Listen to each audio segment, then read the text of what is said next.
तो, तो कल हम लोग स्मॉग टावर का देखे थे और उसके बाद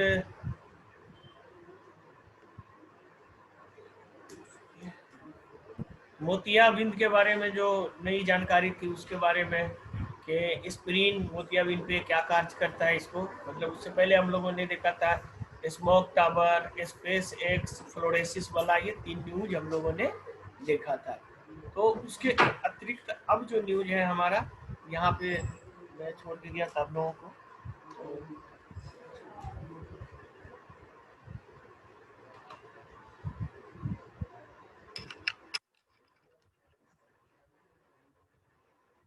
और जहाँ तक है तो इसका पीडीएफ है, पीडीएफ फॉर्मेट आपको मिल जाएगा।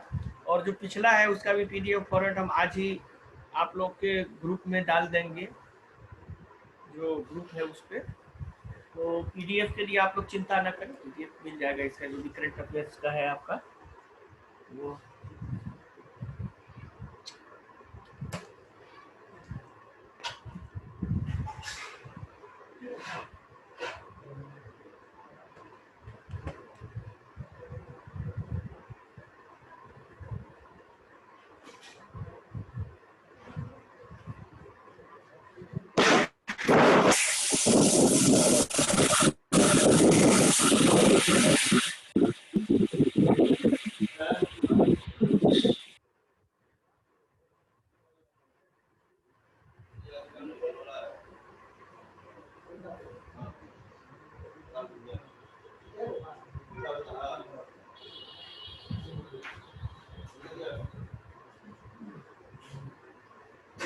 तो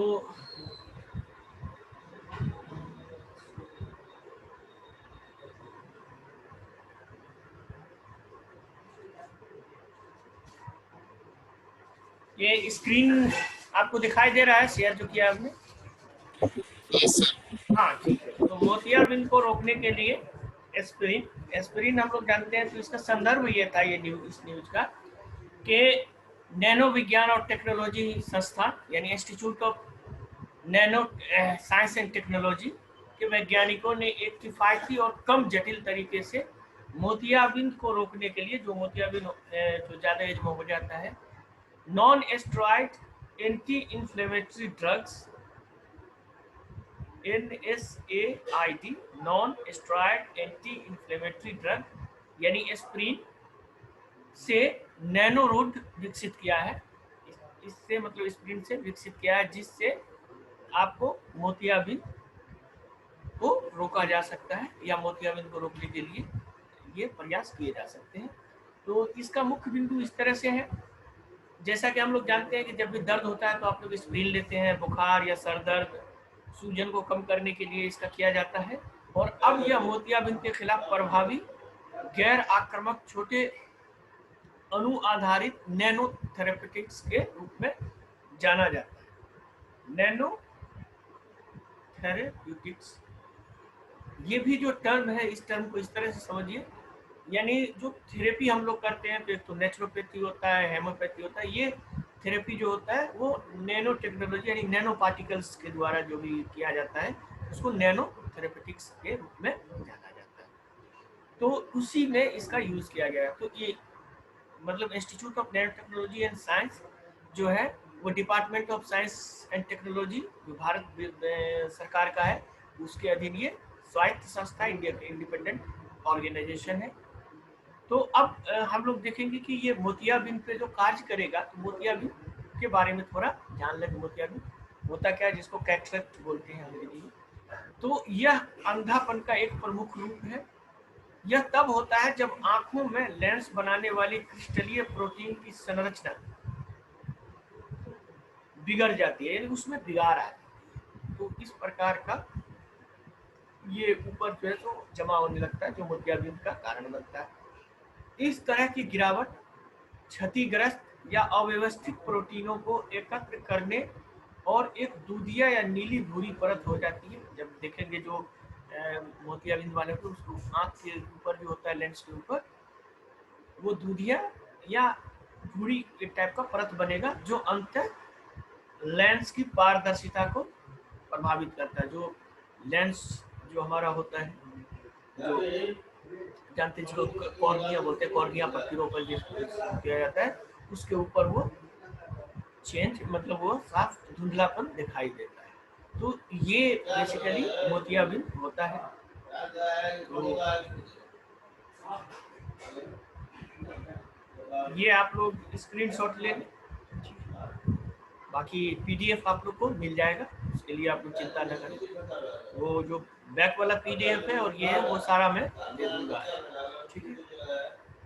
क्योंकि आप लोग को फिर रिवीजन भी करना है और 4 अक्टूबर को आप लोग का एग्जाम भी है, तो उसको एक रिवीजन कर लेंगे तो फिर दोबारा वो आसानी से हो जाएगा। इसका स्क्रीनशॉट आप लोग ले लीजिए। हेलो,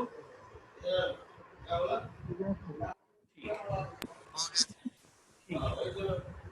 अब इसी के संबंध में और है कुछ इस प्रकार प्रारंभिक चरण में उनके विनाश को रोका जा सकता है। इसमें जो नया नैनो साइंस का यूज किया जाएगा तो ये इसका अर्ली स्टेज में ही उस प्रोटीन को वो बनने से रोक देगा, तो ये इसमें है। तो एस्प्रिन का उपयोग क्यों किया गया है, तो उसके बारे में वैज्ञानिकों ने एंटी एग्रेशन क्षमता का उपयोग मोतियाबिंद के खिलाफ एक प्रभावी गैर प्रमुख छोटे अणु आधारित नैनोथेरापेटिक्स के रूप में किया गया है। तो बेसिकली ये बायोमोलिकुलर इंटरेक्शन के माध्यम से ये बायोमोलिकुलर इंटरेक्शन के माध्यम से प्रोटीन के एकत्रीकरण को रोकता है। इससे क्वाइल और हेलीकॉप्टर में परिवर्तित करता है,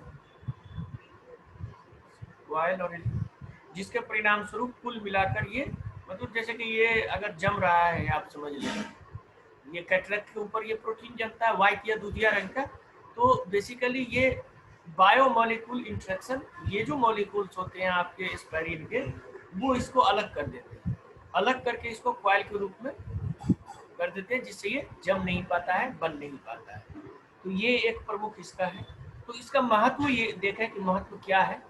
तो नैनो आकार के निर्मित स्प्रीन नैनोरॉइड्स, जो स्प्रीन का ये नैनोरॉइड्स बनाएंगे, ये जैव उपलब्धता बढ़ाने, दवा को लोडिंग एवं सुधार इत्यादि की विषाक्तता की आशंका होती है। तो ये बेसिकली इसमें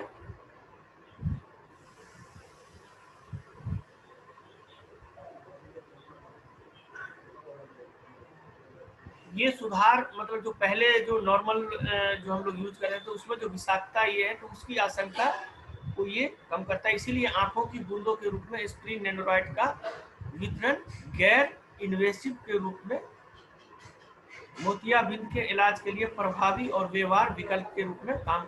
इससे पहले जो भी दवा दिया जाता था, उसकी जो दवा होती थी उसमें उसका विषाक्तता का आशंका होता था कि वो हो सकता है कि वो पॉइजनस हो जाए या कुछ आंख में खराबी कर दे। इससे पहले जो दवा होती थी, तो जब ये आ गया नैनो आकार का, तो इसकी बूंद जो होती है वो गैर इन्वेसिव होती है। ये गैर इन्वेसिव इन्वेसिव जैसे हम लोग अब बायोलॉजी में भी पढ़ेंगे, और खास करके जब हम लोग इकोलॉजी इन्वायरमेंट पढ़ते हैं, इन्वेसिव इन्वेसिव का मतलब होता है जो फॉरेन पार्टिकल जब आ जाता है, जैसे इन्वेसिव स्पीसीज होता है कि जो सपोज कीजिए अटलांटिक ओशन में वो अचानक बंगाल की खाड़ी में वो स्पीसीज बढ़ने लगता है स्पीसीज, तो उसको हम लोग इन्वेसिव स्पीसीज कहते हैं। अभी कुछ दिन पहले भी आया है कि टाइगर रिजर्व में एक इन्वेसिव स्पीसीज जो पेड़ का था वो ज्यादा बढ़ रहा है, जो वहाँ के लोकल पेड़ को खत्म कर रहा है। तो ये जो है वो जो आंख में, जैसे कि आप आंख में कहीं भी हम बॉडी पार्टिकल में कुछ भी यूज करते हैं, तो जो हमारा इम्यून सिस्टम है वो देखता है कि ये इन्वेसिव तो नहीं है, फॉरेन पार्टिकल तो नहीं है। जब अगर फॉरेन पार्टिकल होता है तो उससे वो फाइट करता है, उसको रेसिस्ट करता है। अगर वो गैर इन्वेसिव होगा तो उसको रेसिस्ट नहीं करेगा, वो आसानी से उसको बनने देगा। तो ये गैर इन्वेसिव के रूप में इलाज करता है, जो एक महत्वपूर्ण बात है। इसका उपयोग करना, और जैसा कि हम लोग जानते हैं कि स्प्रीन आसानी से मिल जाता है, तो उपचार पद्धति खास करके विकासशील देश जो हमारा कंट्री इंडिया है या जो साउथ एशियन कंट्रीज है, तो उसमें जो महंगे मोतियाबिंद का ऑपरेशन होता है उसके विकल्प के रूप में ये आसान हो जाएगा। तो ये एक बहुत ही इसका महत्व है। तो इसको आप स्क्रीनशॉट ले लें।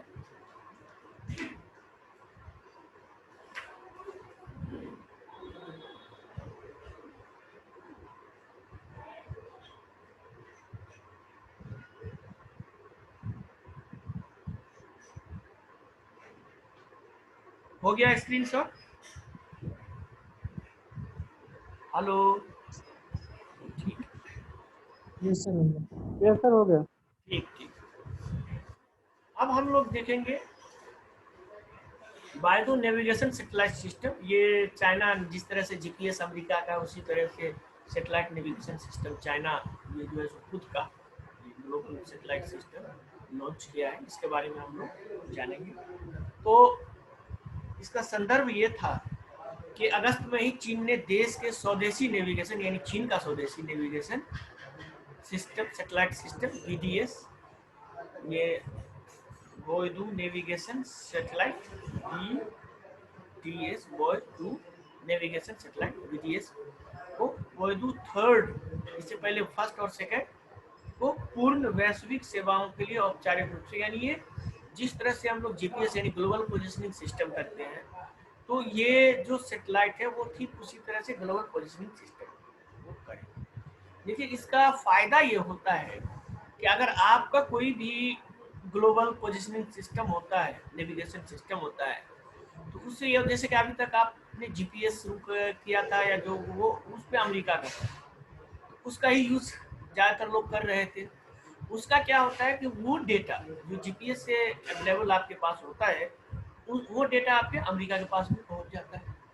इससे क्या होता है कि जो आपकी निजता होती है, प्राइवेसी होती है, उसमें खतरा हो सकता है। जैसे सपोज कीजिए आपका पाकिस्तान से वार हो गया, आप नेविगेशन सिस्टम से, जीपीएस से आप इंडिया में कहीं अपना फौजी चीज कर रहे हैं, वो जीपीएस सिस्टम है, वही जीपीएस सिस्टम पाकिस्तान भी यूज कर रहा है, और दोनों की जानकारी अमेरिका के पास है। अमेरिका जिसको चाहेगा बता देगा कि ये देखिए इंडिया का यहाँ है, या फिर इंडिया को बता सकता है कि पाकिस्तान का यहाँ यहाँ है। तो हो सकता है कि दोनों के साथ खेल खेल सकता है। तो अगर आपका अपना सिस्टम हो जाए, अपना ग्लोबल सिस्टम हो जाए, तो वो डेटा आपके पास ही रहता है। तो अगर आप कोई नकलो हरकत करते हैं या जो भी एक्टिविटीज करते हैं, तो अगर अपना सेटेलाइट से उसको ट्रैक करते हैं, हो सकता है कि उसका सेटेलाइट जो ग्लोबल पोजिशनिंग सिस्टम है वो वहाँ नहीं ट्रैक कर रहा हो, और आप वो डेटा अपने नेविगेशन सिस्टम के द्वारा भेजते हैं। इस मामले में चीन काफी सेंसिटिव है, आप जानते ही हैं। चीन में फेसबुक भी बैन है, ट्विटर भी बैन है, ये सारा चीज वहाँ वो बैन किए हुआ है। वो सारा चीज का अपना वर्जन चीन निकालता है, क्योंकि चीन चाहता है कि उसकी डेटा, उसकी प्राइवेसी दुनिया के पास न जाए जाए। अभी देखिए, कोरोना से अमेरिका तबाह हो गया, इंडिया में इतने केस आ रहे हैं, लेकिन चीन में आपको कुछ नहीं देखने को मिल रहा है, जबकि शुरुआत वहीं से हुआ। अब उसने किस खुफिया तरीके से इसको कंट्रोल किया, क्या किया, वो दुनिया को भी अभी पता है। तो इसीलिए चीन ने एक अपना ही नेवी सिस्टम बनाया है, बिदाओ 3। ये बिदाओ फर्स्ट और सेकंड के बाद शुरू किया है। तो चलिए इसके बारे में और हम लोग जानते हैं, बिंदु के बारे में। तो चीन यह नेविगेशन प्रणाली, जैसे कि हमने बताया, जीपीएस को टक्कर दे सकता है। अब इससे जो भी चीन के खेमे में होगा वो चीन का इसका यूज कर सकता है। जैसे आपका नॉर्थ कोरिया है वो यूज कर सकता है, उसी तरह पाकिस्तान इसका यूज कर सकता है, जो चीन चीन के काफी करीबी है। तो मुख्य बिंदु अगर देखें तो वो जो है बोईदो, ये सेटेलाइट सिस्टम है क्या, इसके बारे में थोड़ा जान लें। तो चीन के बौद्धो नेविगेशन सिस्टम की शुरुआत, जैसे कि मैंने बताया था, बीडीएस फर्स्ट जो था वो 1990 के दशक में आरंभ की गई थी। इसी प्रणाली को 2000 में चीन के भीतर सेटेलाइट नेविगेशन की सुविधा प्रदान किया, और ये जो भेजा गया तो फिर सेकेंड भी हुआ, तो वो 2000 के बाद चीन को अपना नेविगेशन सिस्टम भेजना शुरू किया। लेकिन ये नेविगेशन सिस्टम क्या था, लोकल लेवल, यानी ग्लोबल लेवल पे नहीं था। लेकिन अब जब ये थर्ड वाला बनाया है, तो ये आपको ग्लोबल लेवल पे ये सिस्टम चालू करेगा। 2012 में चीन इसका विस्तार किया, 2000 में तो उसने अपना पूरा शुरू किया, 2012 में इसका विस्तार करके एशिया प्रशांत यानी एशिया पैसिफिक क्षेत्र में ये अपना जीपीएस सेवा, तो इसका लोकल जीपीएस सेवा था, कर दिया। और फाइनली अब 2020 में आके ये पूरा ग्लोबल लेवल पे ये तो ये लिख लीजिए, उसके बाद किसी का आगे हम लोग ये स्क्रीनशॉट ले लीजिए।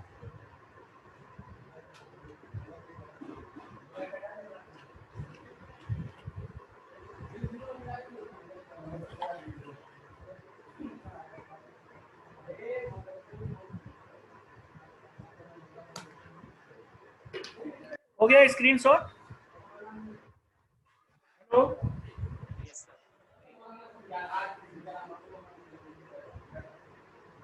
तो इसी में क्या है कि यह जो पूरी प्रणाली है, ये जो पूरा सिस्टम है, इसमें टोटल जो है चीन ने 35 सैटेलाइट यानी उपग्रह को कक्षा में स्थापित किया, जो लो अर्थ ऑर्बिट होता है उसमें। इसके तीसरी पीढ़ी के उपग्रहों के उन्नयन के साथ, जैसा कि हमने बताया था, फर्स्ट और सेकंड, और जब ये बीडीएस थर्ड यानी बीडीएस 3 जो चीन का गया, तो ये जाने के बाद क्या हुआ कि ये अब वैश्विक कवरेज कर रहे हैं, यानी पूरा दुनिया को अब ये कवर करेगा, ग्लोबल कवरेज ये ले लिया बीडीएस। तो अब ये प्रणाली को अगर हम देखें तो अन्य वैश्विक नेविगेशन सिस्टम कौन कौन सा है, तो एक चीन का भी हम लोगों ने पढ़ा। तो कभी कभी पीटी में ये भी पूछ देगा, हो सकता है डायरेक्ट चीन से ना पूछे कि बहुत सिस्टम, हो सकता है सब जगह मालूम हो जाता है तो सब बता दे, लेकिन फिर आप उस पर कैसे एडवांटेज हासिल करेंगे, तो आपको ये भी पता करना होगा कि क्या कोई और ग्लोबल सिस्टम चाइना और अमेरिका के अलावा कहीं कहीं बनाया गया है, तो उसके बारे में हम लोग देख लें। तो वर्तमान में जो ये चाइना ने बनाया बौद्धू, उसके अलावा 3 और वैश्विक नेविगेशन सिस्टम है, कार्य कर रहा है 3। एक तो जीपीएस हो गया, 2 और मतलब 3। तो कौन कौन सा है उसको आप लोग लिख लीजिए। अमेरिका का तो जीपीएस है, ये हम लोग जानते ही, नंबर 1। नंबर 2 रूस का ग्लोनोस, रूस भी अपना नेविगेशन सिस्टम, उसका नाम है ग्लोनोस। और यूरोपीय यूनियन का गैलीलियो, ये ईयू यानी यूरोपीय यूनियन इसका। तो अब ये 3 चीज, जैसे कि कभी कभी पीटी में थोड़ा सा हट के क्वेश्चन पूछ देगा, तो फिर दूसरा कहेगा अरे हम तो ये जीके पढ़े नहीं और ये आ कहाँ से, तो इसी तरह से आप दे देगा कि अमेरिका का जीपीएस या ग्लोनोस गैलीलियो ये क्या है, जीपीएस हटा देगा, वॉयदू दे देगा, ग्लोनोस दे देगा, गैलीलियो दे देगा, या हो सकता है वॉयदू हटा के ग्लोनोस और गैलीलियो आपको दे देगा। इस तरह आपका पीटी का क्वेश्चन आसानी से आप, इसको आप लोग स्क्रीनशॉट अभी आगे और बताते हैं इसके बारे में। इसके अलावा 2 अन्य क्षेत्रीय नेविगेशन भी है, ये तो ग्लोबल है, तो लोकल लेवल पे, जैसे कि मैंने बताया कि जब चीन का फर्स्ट और सेकंड था, फर्स्ट चाइना ने अपने वाले किया था बीडीएस, सेकंड बीडीएस जो था उसका वो एशिया पैसिफिक में था, तो अब थर्ड ये ग्लोबल लेवल पे किया है। इसके अलावा 2 है, एक तो भारत का हम जानते हैं नाविक सिस्टम, जो अपना इंडिया लेवल का क्षेत्रीय स्तर पे काम करता है, IRNSS, जो इंडियन रिमोट सैटेलाइट सर्विस है, वो है आपका। उसके बाद दूसरा है जापान का QZS। तो कभी कभी ये भी पूछ सकता है कि आपका ग्लूनोस दे देगा, गैलीलियो दे देगा, हो सकता है नामिक ना दे दे के जापान का QZSS दे दे, तो ये क्या सिस्टम है, तो ये नेविगेशन सिस्टम है, कुछ लोकल है कुछ आपका। तो ये सारी चीजें जो है, जैसे कि मैंने बताया कि न्यूज के अंदर ये सारी डिटेल आपको आप याद रखेंगे, और आपको मैं पीडीएफ तो सप्लाई कर ही दूंगा, तो उससे आपको आसानी हो जाएगा सारी चीज़ों को हल करने में, फिर पीटी में ये आपको काफ़ी लाभ है। तो इसका स्क्रीनशॉट ले लीजिए, फिर आगे बढ़ते हैं।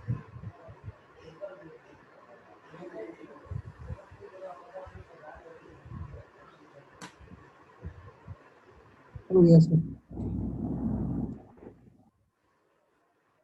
अब शुक्र ग्रह पर ज्वालामुखी, इसके बारे में जानेंगे ये क्या है।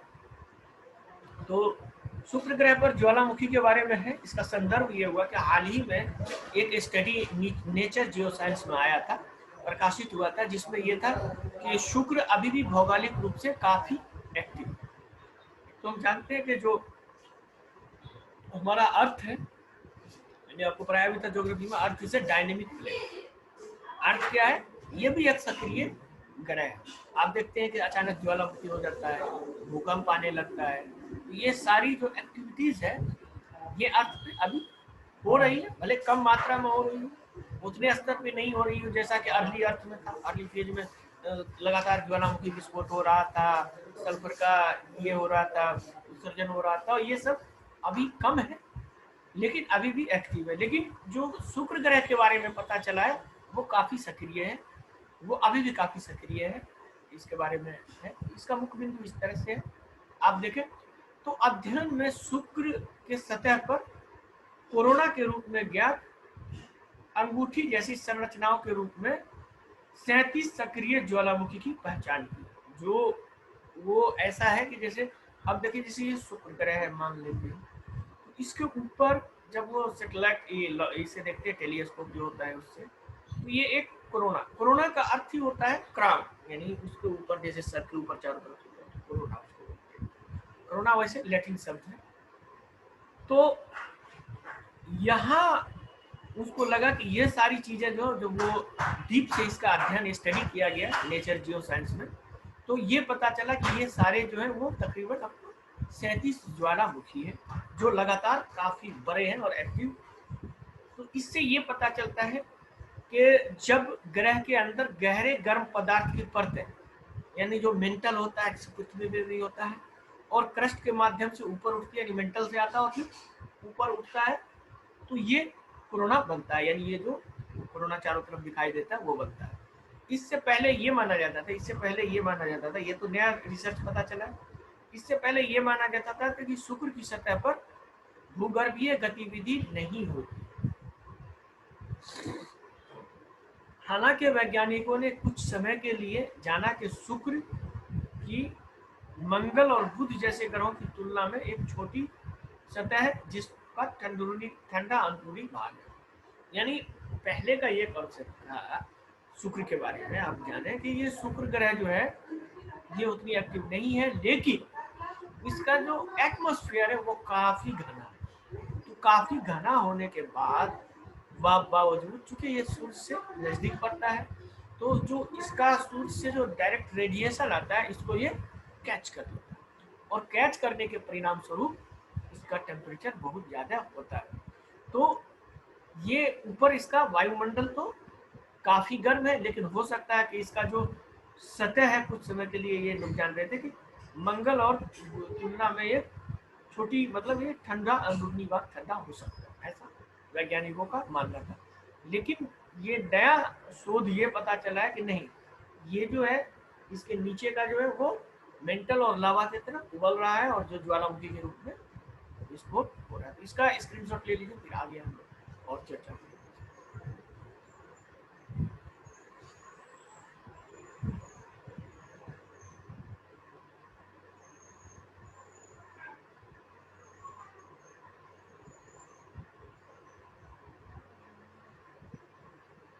हो गया? हेलो, ठीक है, तो अब आगे बढ़ते हैं। तो एक और अब ले लीजिए, ये अध्ययन जो किया गया है, तो नया अध्ययन जो है यूरोपीय एनविजन जैसे भविष्य के मिशनों के लिए लक्ष्य की पहचान करने में मदद मिलेगा, जो 2032 में लॉन्च होगा। ये एनविजन ये 2032 में ये यूरोप अर्थात जो हम लोग जानते हैं ESA यूरोपियन स्पेस एजेंसी द्वारा लॉन्च किया जाएगा। तो ये भी लिख लीजिए, इसका कुछ स्क्रीनशॉट ले लीजिए।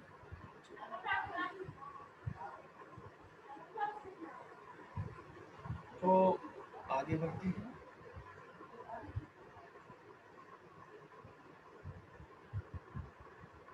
अब क्या है कि जो एनविजन का जो लक्ष्य होगा जो 2032 में अभी हमने बताया आपको, इसका लक्ष्य ये होगा कि भूवैज्ञानिक गतिविधि यानी जियोलॉजिकल एक्टिविटीज जो है और जो प्राकृतिक घटनाओं के अनुक्रम को निर्धारित करना, जो शुक्र ग्रह के, यानी शुक्र के ग्रह में क्या जियोलॉजिकल एक्टिविटीज है उसका वो स्टडी करेगा, ये पता करेगा। तो अब शुक्र ग्रह के बारे में हम लोग जाने, तो आप लोग जानते हैं, आप लोगों ने पढ़ा होगा कि सौरमंडल का सबसे गर्म ग्रह कौन सा है? हेलो हेलो, शुक्र है। शुक्र है। और सबसे नजदीक सूरज का कौन सा है? तो शुक्र ही। नहीं, सबसे नजदीक तो बुध है। सूरज से सबसे नजदीक बुध है या शुक्र है, आप लोग बताइए। पृथ्वी के नजदीक बता रहा था सर शुक्र है। नहीं, अगर सूरज से हम करें तो सूरज से बुध सबसे है सर, नजदीक, बुध। तो फिर बुध से शुक्र क्यों गर्म है ज्यादा? क्योंकि जो नजदीक में सूरज का उसको गर्म होना चाहिए। क्यों गर्म है? देखिए आप लोग पीटी का पढ़ ही रहे हैं, अच्छी बात है। हेलो, हाँ बोलिए।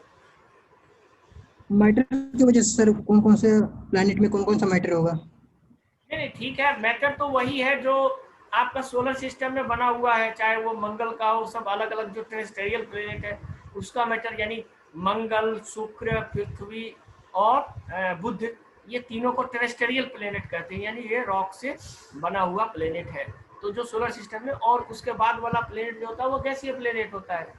तो कभी कभी देखिए, ये सब हम इसलिए पूछ रहे हैं कि हमारा सिर्फ ये लक्ष्य नहीं है कि आप पीटी निकाल लें। आप पीटी निकालेंगे तो फिर मेंस में भी हम लोग आपको गाइड करेंगे, ठीक है, और फिर इंटरव्यू में भी गाइड करेंगे। तो इंटरव्यू में कभी कभी इस तरह के सवाल आपको पूछे जाएंगे कि बुध तो सबसे नजदीक है, तो फिर बुध क्यों नहीं गर्म है, शुक्र क्यों गर्म है, क्वेश्चन पूछ सकता है। तो इसका मेन कारण आप बताइएगा। इसका मेन कारण है कि बुध पे वायुमंडल नहीं है। अब वायुमंडल नहीं होने से क्या होता है कि जो सूरज के सामने जब बुध का पड़ता है तो वहां तो टेम्परेचर 450 डिग्री सेल्सियस हो जाता है, लेकिन जो बैक पड़ता है जो रात का, वह -200 के आसपास, 180 के आसपास हो जाता है।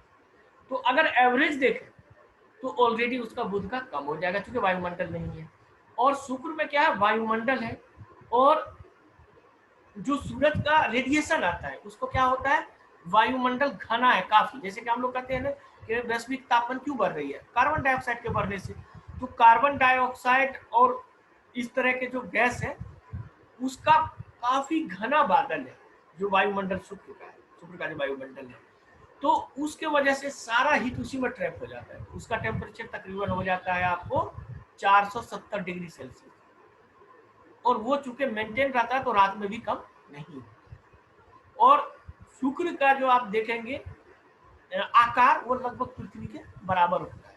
इसीलिए कभी कभी शुक्र को पृथ्वी की जुड़वा बहन भी कहा जाता है, ठीक है। तो चलिए आगे जानते हैं हम लोग शुक्र ग्रह के बारे में।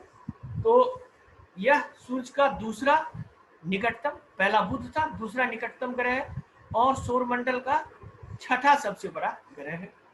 इसे पृथ्वी का जुड़वा के रूप में भी जानते हैं, जुड़वा, जैसे कि मैंने बताया अभी।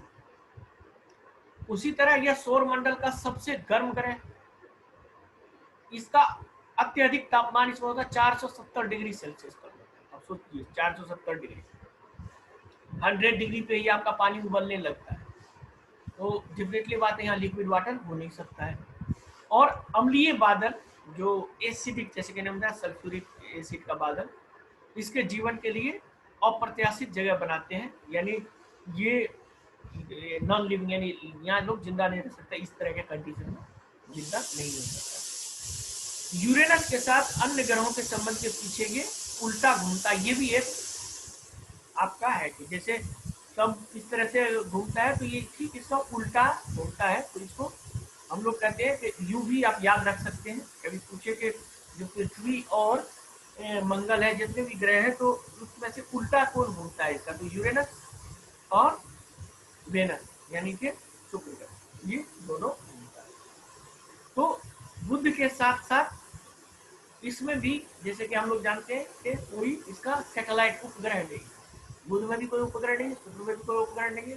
पृथ्वी के एक उपग्रह है चंद्रमा, मंगल के 2 उपग्रह हैं आपका फोबोस और डिमोस, और बाकी तो फिर उसके बाद तो काफी उपग्रह हैं। तो ये सारी चीजें थी जो शुक्र के बारे में हम लोग जानेंगे। अब इसके बारे में सितंबर में एक और न्यूज आया है शुक्र के बारे में, और ये भी साइंस मैगजीन में छपा, साइंस बायो वाले में, तो साइंस डेली में। तो इस, चूंकि मैं अभी भी करंटली अफेयर्स लिख रहा था रुकवाना ये इसके लिए, तो वो आज का लिख रहा था, लेकिन आज से 2-3 दिन पहले का मैं आपसे चर्चा कर लूँ, शुक्र से संबंधित ही था। तो वैज्ञानिकों ने इसके वायुमंडल में एक गैस का पता लगाया है, उसका नाम है फॉस्फीन। लिख लीजिए फॉस्फीन, ये भी हो सकता है पूछ ले, चुकी है। वैसे तो आप अक्टूबर में आपका एग्जाम होगा, तो कम से कम अगस्त लास्ट तक का तो मैं आपको बता दूंगा, उसके बाद का तो फिर उतना इम्पोर्टेंट नहीं है। लेकिन ये फॉस्फीन गैस है। तो फॉस्फीन गैस होने से वैज्ञानिकों को ये पता चला कि ये क्यों महत्वपूर्ण है, क्योंकि हमारे पृथ्वी पे ये फॉस्फीन गैस जो है ये बैक्टीरिया द्वारा उत्सर्जित की जाती है। इसका मतलब है कि कोई ना कोई लाइफ फॉर्म वहाँ हो सकता है जो विदाउट ऑक्सीजन का जिंदा रह सकता है। तो विदाउट ऑक्सीजन का जिंदा रहने वाला जो बैक्टीरिया है जो पृथ्वी पाया जाता है, उसको जब हम लोग बायोडाइवर्सिटी वगैरह पढ़ेंगे तो उसमें बायोस्फीयर हम लोग पढ़ते हैं। तो बायोस्फीयर में कुछ जीव ऐसे होते हैं जिसको एक्सट्रीमोफिल करते हैं, यानी एक्सट्रीम कंडीशन में भी वो जिंदा रहता है। सर्टेन काइंड ऑफ बैक्टीरिया, कुछ तरह के बैक्टीरिया होते हैं। तो उसी में एक है कि जो फॉस्फीन गैस का उत्सर्जन करते हैं। तो ऐसा फॉस्फीन गैस शुक्र ग्रह पे पाया गया है, ये वैज्ञानिकों ने अभी पता लगाया है 2-4 दिन पहले का। तो चलिए इसका आप स्क्रीनशॉट ले लीजिए, फिर आगे।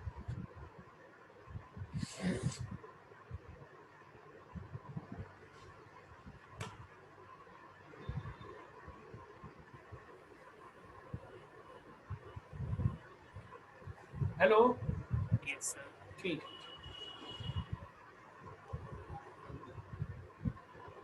सुनामी तैयारी कार्यक्रम यूनेस्को और ओआईसी के बारे में, यानी सुनामी प्रिपेयर्डनेस है, जो सुनामी आता है उससे कैसे तैयारी, कैसे निपटा जाए, उसके बारे में बताया था। तो हाल ही में यूनेस्को के इंटर गवर्नमेंटल ओशेनिक कमीशन, जैसे कि IOC, inter governmental oceanic commission, जिसे यूनेस्को ओआईसी के रूप में भी जाना जाता है, उड़ीसा में 2 समुदायों, यानी कि उड़ीसा में ये किया है 2 समुदायों वेंकटहारीपुर और नेलियाशाही को सुनामी रेडी कम्युनिटीज के रूप में मान्यता दिया है कि यानी वो तेजी, मतलब जो अगर सुनामी आएगा तो उसके लिए ये दोनों कम्युनिटी क्या है, रेडी, तैयार है। तो इसके बारे में जाने हम लोग मुख्य बिंदु। तो इस ये जो मान्यता दिया गया है, तो यह सम्मान हासिल करने वाला हिंद महासागर क्षेत्र का ये पहला देश बन गया है अपना इंडिया, यानी ये सर्टिफिकेट जो इनको मिला है सुनामी रेडीज कम्युनिटीज के रूप में मान्यता दी है। तो ये मान्यता पाने वाला ये इंडियन ओशियन का, यानी हिंद महासागर का क्षेत्र का पहला देश भारत। उसी तरह उड़ीसा भारत का पहला राज्य बना, जो ऐसा अब देखिए ये उड़ीसा के 2 कम्युनिटी में था, तो इसमें इंडिया पहला देश और उड़ीसा पहला राज्य बना। तो यह यूनेस्को के जो है अंतर सरकारी, यानी इंटर गवर्नमेंटल ओशेनिक आयोग, यानी अंतर सरकारी, इसको अगर हिंदी में ट्रांसलेट करेंगे तो अंतर सरकारी महासागरीय आयोग कह सकते हैं, द्वारा सार्वजनिक सामुदायिक नेताओं, यानी ये जो सर्टिफिकेट दिया जाता है जो सामुदायिक नेताओं और राष्ट्रीय और स्थानीय आपातकालीन प्रबंधन एजेंसियों के सक्रिय सहयोग के माध्यम से सुनामी तैयारी को बढ़ावा देने, यानी सुनामी जो आ रहा है उसकी तैयारी को बढ़ावा देने के लिए शुरू किया गया एक सामुदायिक प्रदर्शन पर आधारित कार्यक्रम होता है कि देखा जाता है कि कौन कम्युनिटी, जो कोस्टल कम्युनिटी है, वो सुनामी के लिए कितना तैयार है, इसके लिए ये सर्टिफिकेट देते हैं। तो ये पहला इंडिया था और ये पहला उड़ीसा है। तो इस कार्यक्रम का मुख्य उद्देश्य ये होता है कि जब आपात स्थिति आ जाए तो जो तटीय, जैसे कहने बताया कोस्टल कम्युनिटी, वो किस तरह से अपना तैयारी करे ताकि उनकी जीवन और संपत्ति को नुकसान नहीं हो, या उसको कम से कम नुकसान हो। तो यह अंतर सरकारी समूह द्वारा जो है वो निर्धारित जो उसके सबसे बेस्ट प्रैक्टिसेस होते हैं, सर्वोत्तम अभ्यास, उसके आधार पे दिया जाता है कि इन्होंने बहुत अच्छा प्रयास किया, इसके आधार पे इनको ये सर्टिफिकेट दिया जाता है। तो ये था यूनेस्को ओआईसी सर्टिफिकेट, जो 2 उड़ीसा के कोस्टल कम्युनिटी को दिया गया। ये 2 कोस्टल कम्युनिटी कौन थे, आपको वेंकट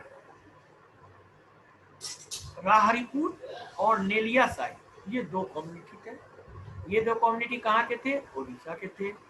उड़ीसा और भारत कहाँ, भारत में, और भारत पहला देश बना हिंद महासागर में। ये सारा इम्पोर्टेंट टर्म हो गया आपका। तो इसका स्क्रीनशॉट ले। हाँ बोलिए बोलिए। सर ये समुदाय का क्या मतलब, समुदायों का क्या मतलब है सर, वेंकटराहीपुर और नेलियाशाही? नेलियाशाही ये यहाँ का कम्युनिटी मतलब है। किस टाइप के समुदाय हैं? ये जो समुदाय है ये कोस्टल कम्युनिटी है।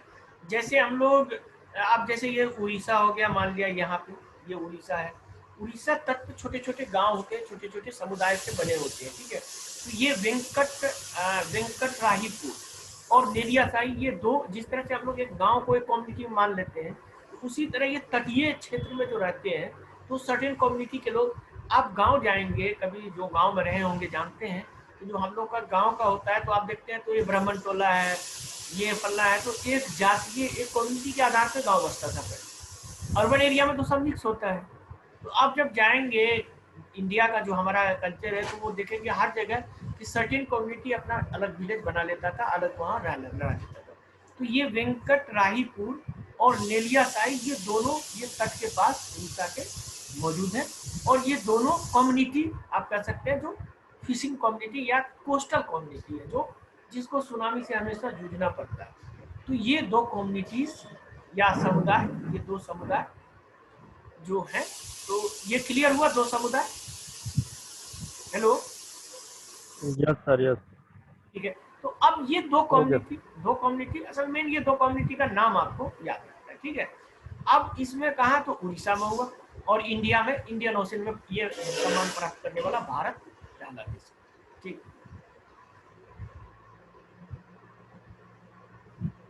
तो इसका स्क्रीनशॉट ले लीजिए।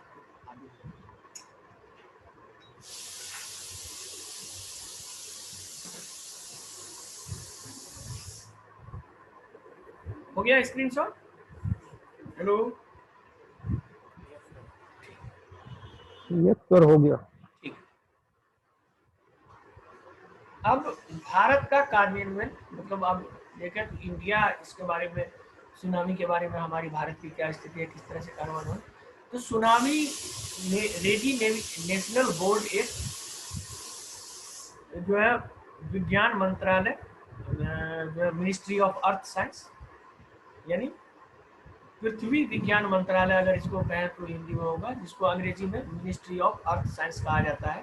तो भारत में सुनामी रेडी नेविगेशन बोर्ड के निदेशक की अध्यक्षता में Indian national centre for ocean information centre को स्थापित किया गया है।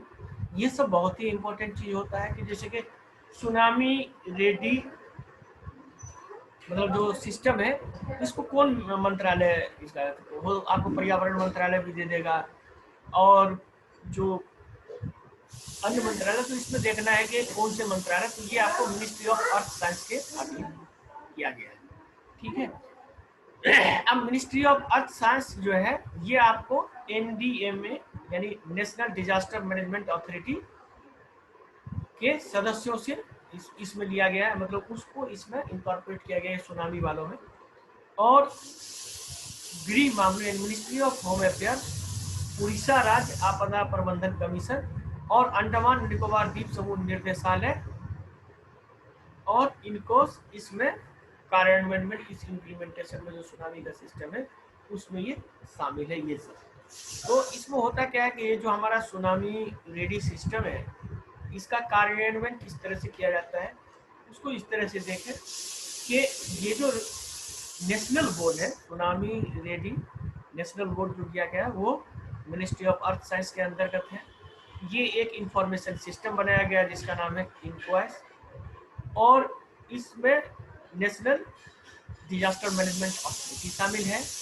इसमें जो शामिल है वो आपको गृह मंत्रालय भी है, उड़ीसा का भी डिजास्टर मैनेजमेंट शामिल है, उसके बाद अंडमान निकोबार का भी प्रबंधन शामिल है।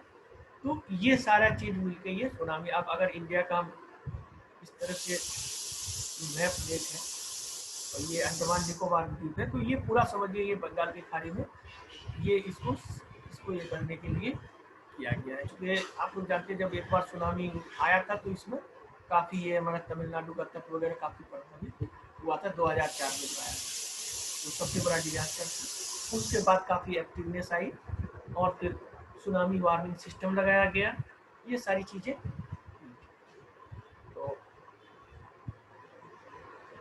इनकोस जैसे कि हमने बताया कि ये पृथ्वी मंत्रालय जो है ministry of earth science tsunami सेवा प्रदान के रूप में हिंद महासागर क्षेत्र के, मतलब इंडिया में यह सिस्टम है, लेकिन ये पूरा जैसे कि हमने बताया कि हिंद महासागर, वहाँ से बंगाल की खाड़ी से लीजिए अंदर तक जाइए, ये पूरा 25 देशों को हम सुनामी परामर्श उसके बारे में हम लोग सलाह देते हैं कि यूनेस्को IIC ने जो जिम्मेदारी दी है उनको, इंडिया को, कि भाई आप के पास इस तरह का इंफ्रास्ट्रक्चर है तो आप इन 25 देशों को आप वार्निंग सिस्टम दें। जैसे कि आपको पता होगा कि पिछले साल इंडोनेशिया में भयंकर सुनामी आया, उसका वार्निंग सिस्टम पूरा फेलियर हो गया, जिससे बहुत सारी मौतें हुई। उसका मेन कारण ये था कि जो भी सुनामी वार्निंग सिस्टम उन्होंने लगाया था वो सारा बेकार हो गया था, वो वार्निंग दिया नहीं और जिससे अचानक तो भारतीय सुनामी चेतावनी प्रणाली इनकॉस भारत में सुनामी का सलाह देने वाली, यानी उसके बारे में जो सजेशन देता है वो उसका नोडल एजेंसी। भारत में सुनामी तैयार कार्यान्वयन के लिए आपदा प्रबंधन अधिकारियों यानी डिजास्टर मैनेजमेंट ऑफिशियल्स के समन्वय के साथ कर रहा है। उसके साथ ही अगर हम देखें तो ये ICG और IOW वेब सुनामी मॉक अभ्यासों का संचालन करता है, यानी मॉक अभ्यास का अगर आएगा तो हम कैसे इसको बचाएंगे। जैसे कि कभी कभी देखते हैं कि आप लोग के लिए यहाँ पहले जब स्कूल खुला हुआ होता था या कॉलेज खुले हुए होते थे तो उसमें नेशनल डिजास्टर मैनेजमेंट अथॉरिटी जाते थे और एक मॉक टेस्ट, जिस तरह से हम लोग मॉक टेस्ट पीटी वगैरह करते हैं उसी तरह से वो मॉक टेस्ट करते थे कि अचानक भूकंप आया तो आप क्या करें, वो चीज़ बताते थे। उसी तरह राज्य स्तर के जो होते हैं स्टेट डिजास्टर मैनेजमेंट अथॉरिटी के साथ ये मॉक अभ्यास करते थे ताकि जो लोग हैं वो आपातकालीन स्थिति में एक्टिव रहें और बच सकें, कम से कम नुकसान हो, जन धन की कम से कम नुकसान हो। तो ये सारी चीजें, इसका स्क्रीनशॉट आप लोग ले लें।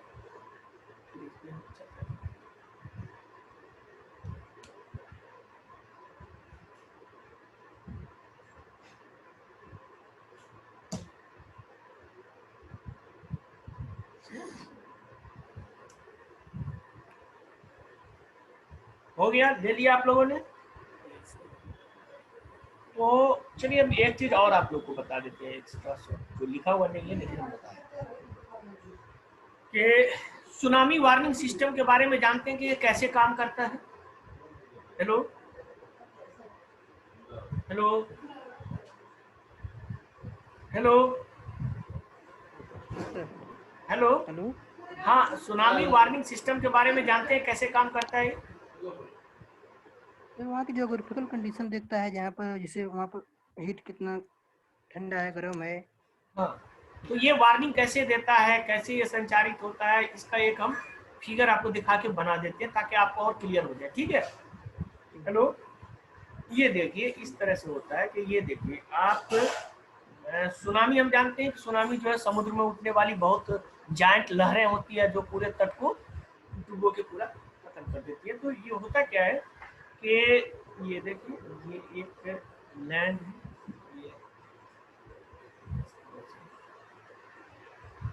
और ये समुद्र है।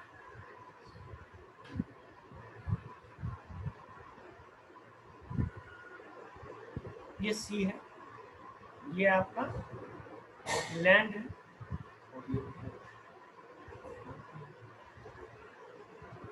अब ये सुनामी वार्निंग, अब ये जैसे कि हम लोग जानते हैं कि समुद्र के अंदर भी जो डिफरेंट टेक्टोनिक प्लेटें हैं वो रहती है, एक इधर जा रहा है या एक इधर जा रहा है और एक इधर जा रहा है, एक दूसरे से टकराता है। तो होता क्या है कि ये जो सी बेड है यहाँ पे एक डिवाइस लगा दिया जाता है, यहाँ पे एक डिवाइस लगा दिया जाता है, यहाँ पे एक डिवाइस लगा दिया जाता है, और उस डिवाइस से जो वायर जोड़ते हैं यहाँ, ये फ्लोटिंग ये होता है, ये तैरता रहता है, ये तैरता रहता है। और ये क्या करता है, यहाँ पे एक टावर टाइप का लगाया जाता है और यहाँ एक सेंटर होता है, मतलब सुनामी वार्निंग सेंटर। और ये टावर क्या होता है कि यहाँ से ये सिग्नल देता है, रेडियो सिग्नल, और ये सिग्नल ये कैच करता है और ये कैच फिर ये पूरा इंफॉर्मेशन डिसमिनेशन हर जगह करता है।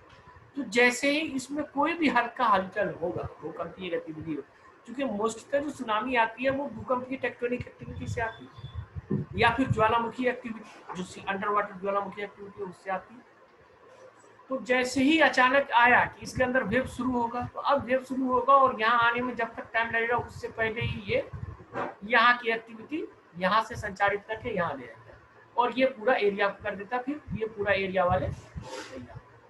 तो इस तरह ये सुनामी वार्निंग सिस्टम जो होता है, सुनामी वार्निंग सिस्टम इस तरह से काम करता है। तो ये क्लियर हो गया? Hello, yes sir. ठीक है, आगे बढ़ते हैं।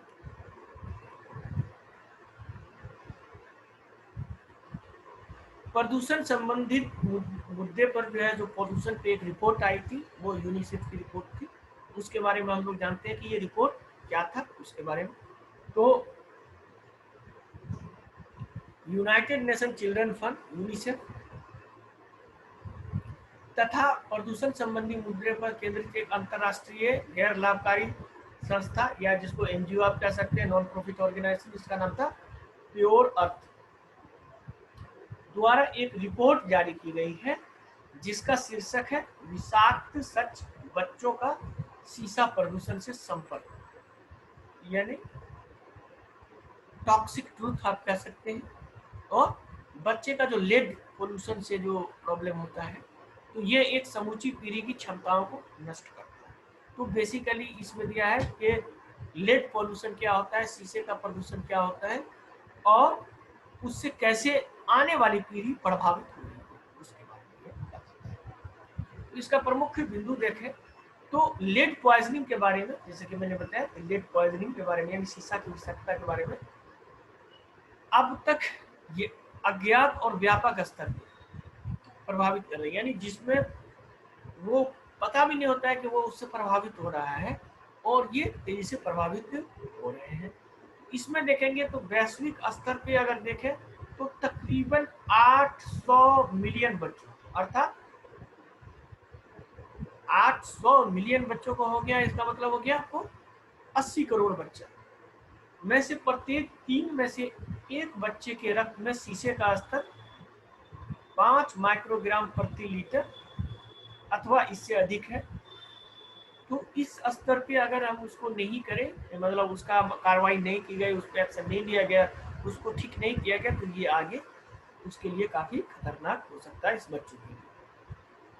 तो इसमें लगभग आधे बच्चे, अब इस रिपोर्ट में ये भी बताया गया है कि अगर इस रिपोर्ट के मुख्य बिंदु पे चर्चा हम लोग करें, इसके आधे बच्चे जो है वो आपको दक्षिण एशिया, साउथ एशिया अर्थात पाकिस्तान, हिंदुस्तान, श्रीलंका, बांग्लादेश इत्यादि जो अपना साउथ एशिया में उसके निवासी। तो लेड जो है वो एक शक्तिशाली न्यूरोटॉक्सिन है, यानी ये जो है हमारे नर्व को प्रभावित करता है, न्यूरोटॉक्सिन है जो बच्चों के दिमाग को अपूरणीय क्षति पहुंचाती है। ये बच्चे के दिमाग को अपूरणीय क्षति पहुंचाती है। तो इसका आप लोग स्क्रीनशॉट ले लें।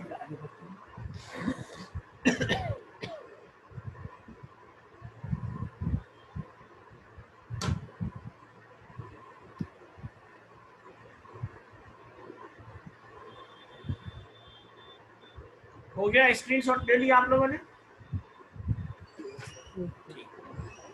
तो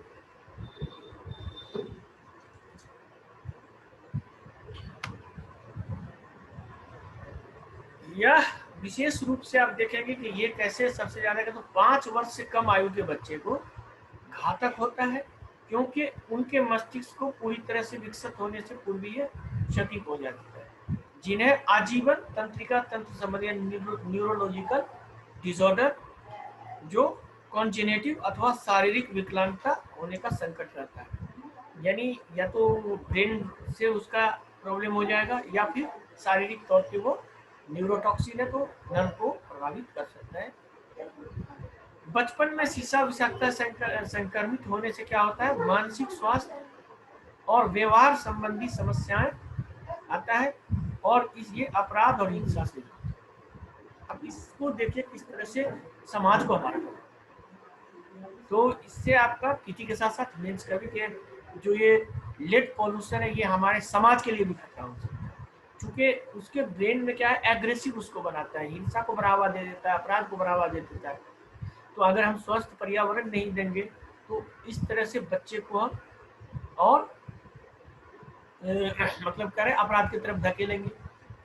तो बड़े होने पर बच्चे गंभीर परिणाम भुगतने पड़ते हैं, उनका गुर्दा फेल हो सकता है, उनको हृदय रोग हो सकता है, ये सारा चीज होता है। तो आर्थिक क्षति भी होगा इससे, डेफिनेटली बात है।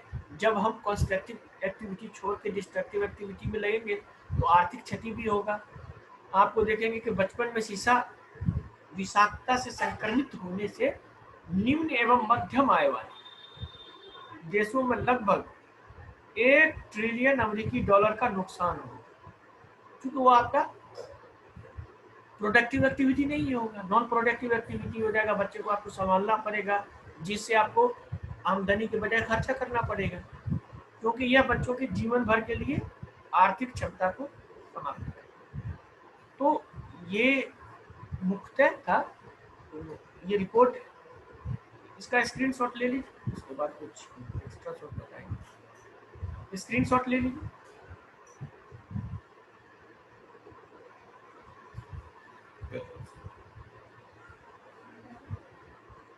स्क्रीनशॉट हो गया। हाँ, तो अब सवाल ये भी पैदा होता है कि ये जो साउथ एशिया है, आपने अभी पढ़ा रिपोर्ट में कहा गया, कुछ उसके आगे की बात हम लोग करें इस पर, जो चूंकि सब लिखना यहाँ संभव नहीं होता है, जो जब हम लोग पढ़ते हैं तो बहुत सारे ब्रेन में भी रख लेते हैं ताकि। सर एक क्वेश्चन है। हाँ बोलिए। सर अपने ईस्टर्न इंडिया में जैसे पूर्वी यूपी, बिहार, झारखंड, यहाँ पर पश्चिम बंगाल ज्यादा देखा जाता है लेड का कंटेमिनेशन, ऐसा क्यों? और भारत में मतलब कम देखा जाता है एज कम्पेयर्ड? लेड का कंटामिनेशन, यस सर। नहीं तो देखिए, ये जो आपका ईस्टर्न है या वेस्टर्न है, मतलब सॉरी ईस्टर्न इंडिया में आप देखेंगे तो लेड का कंटामिनेशन ये इसमें नहीं देखा जाता। बेसिकली आप देखेंगे जो लेड का कंटामिनेशन आपको मिलता है, चाहे वो पटना में हो या मुजफ्फरपुर में हो या फिर यूपी के किसी शहर में हो, उसका मेन रीजन क्या होता है ये आपको समझना पड़ेगा, ठीक है। वही तो सब कुछ है। हाँ, वही आपको बता रहे हैं, वही इसीलिए बोले कि कुछ एक्स्ट्रा शॉट आपको। तो उसमें होता क्या है, फिर दिल्ली में आप चले जाइएगा तो एक एरिया है आपको मौजपुर, गोंडा और इस तरह का एरिया है, जिस तरह से सादरा सीलमपुर के आगे है ये। वहाँ होता क्या है, जैसे मैंने आपको बताया कि ये सब यहाँ, बल्कि पूरा आप देखें तो साउथ एशिया, ये रिपोर्ट जो आया है, ये रिपोर्ट यही कह रहा है कि जो बच्चे में कंटामिनेशन पाया गया है वो पूरी दुनिया का आधा ये साउथ एशिया में पाया गया है। उसका वजह ये है कि जब हम लोग इलेक्ट्रॉनिक सामान यूज करते हैं, बहुत सारी चीज़ें, आप लैपटॉप से लेके मोबाइल से लेके जो भी इलेक्ट्रिक डिवाइसेस वगैरह आते हैं या इलेक्ट्रॉनिक डिवाइसेस आते हैं, उसमें लेड का उपयोग किया जाता है, बड़े पैमाने पर किया जाता है। अब क्या होता है कि जब वो वेस्ट बन जाता है, जिसको इलेक्ट्रॉनिक वेस्ट कहते हैं, इस पर भी हम लोग आगे लेक्चर देंगे आपको। आप तो खैर ये हो गया, लेकिन ये सब ज़्यादातर जो है ये मुख्य परीक्षा में पूछने वाला सवाल सब होता है कि क्या कारण है, जैसे अभी पूछे तो इस तरह से मुख्य परीक्षा में जब ये हमारा पीटी वाला सेशन खत्म हो जाएगा तो फिर हम लोग मुख्य परीक्षा पे लगेंगे और आप लोगों को फाइनल पहुंचाना है हमको, हम लोगों को, यही हम लोगों का मकसद है।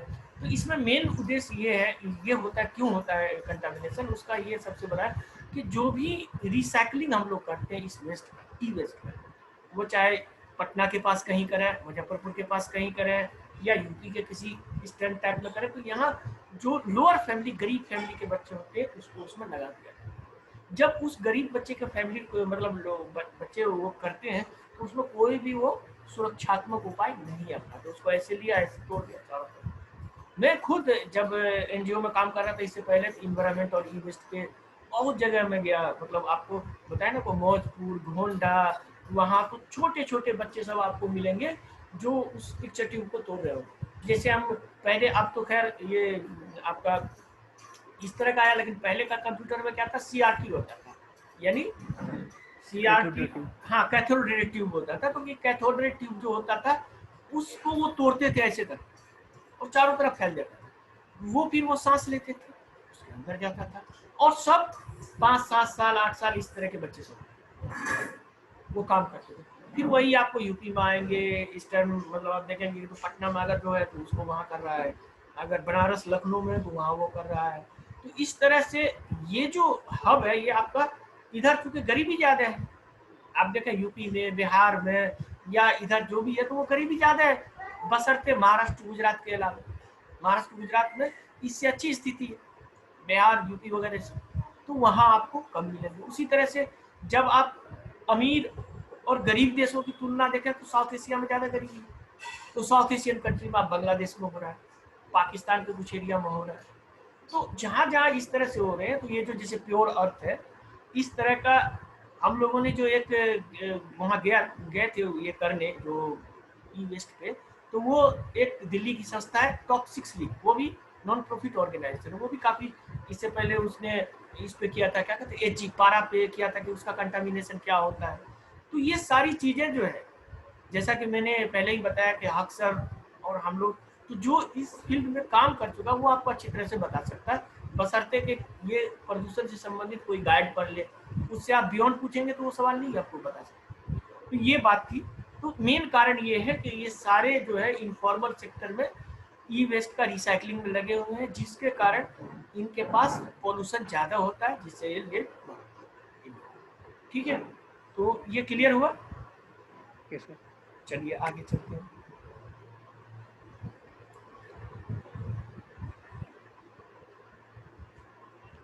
तो अब है आईएमडी ने सरप्लस बारिश का पूर्वानुमान लगाया है इंडियन मेट्रोलॉजिकल डिपार्टमेंट में।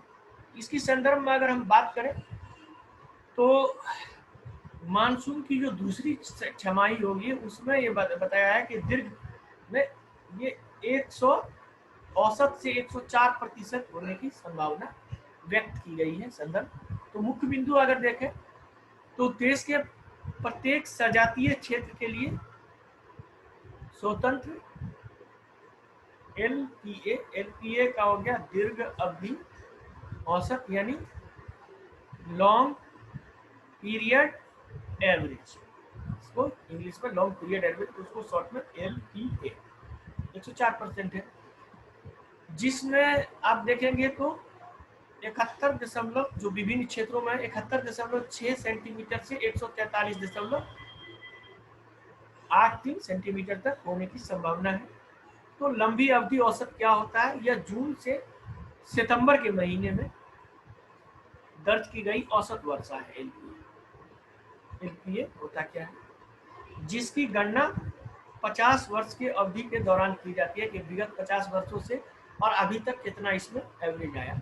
तो उस एवरेज के अनुसार इस बार जो होगा वो अत्यधिक सरप्लस वर्षा होगी। तो हर साल मानसून के मौसम के लिए मात्रात्मक वर्षा पूर्वानुमान करते हुए इसे एक मानदंड के रूप में रखा जाता है।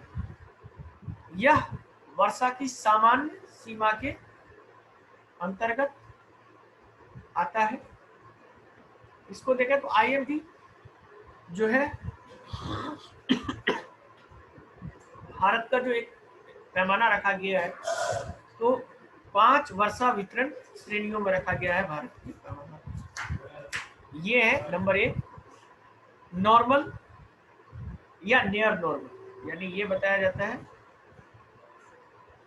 कि नॉर्मल और नियर नॉर्मल एलपीए जो होता है ये आपको ±10% है, यानी इसका जो होगा 96 से 104% के बीच में होगा, यानी 10% प्लस और माइनस के आसपास में नॉर्मल या नियर नॉर्मल, नंबर 1।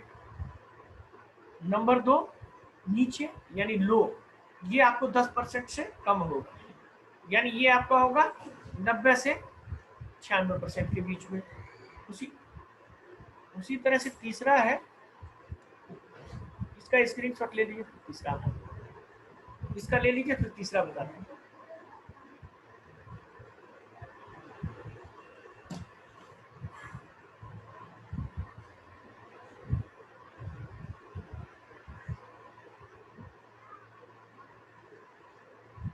ये हो गया, इसको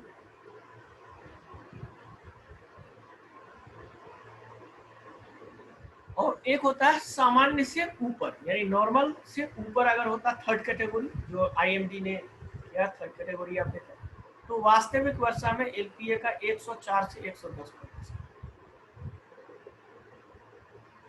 अब है कमी, जब वास्तविक वर्षा 90% से कम हो, ये कम होता है। उसी तरह से पांचवा है अतिरिक्त, 5 श्रेणी में जो बताया, अतिरिक्त वर्षा यानी सरप्लस वर्षा जब 110% से अधिक होता हो। तो ये सारी चीजें आपका, तो इस तरह से ये 5 श्रेणियों में बांटा है। एक तो एवरेज हो गया आपका, उसके बाद आपका हो गया कि सामान्य से ऊपर, नियर एवरेज या एवरेज। एक हो गया आपका कमी, तो ये इसका भी आप ले लेंगे सारा चीज। उसके बाद है इस वर्ष की अगर हम बात करें तो मानसून के मौसम के उत्तरार्ध की स्थितियों में जैसे कि ला नीना की शुरुआत के लिए जिम्मेदार ठहराया गया है कि वर्षा की इससे सरप्लस वर्षा क्यों है, तो ये भी बताया जा रहा है कि ला नीना की वजह से हुआ है।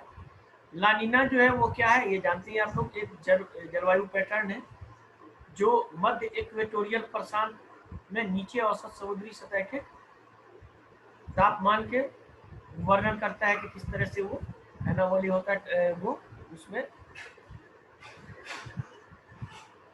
लानिना जो होता है वो एल्निनो का ही समकक्ष है, लेकिन उसके विपरीत है। एल्निनो में सूखा होगा, लानिना में ज्यादा बारिश होगा। साथ ही में अल्निनो दक्षिण दूसर मतलब ठंडे लानिना और गर्म लानिना के चरण बनते हैं। ये जो होता है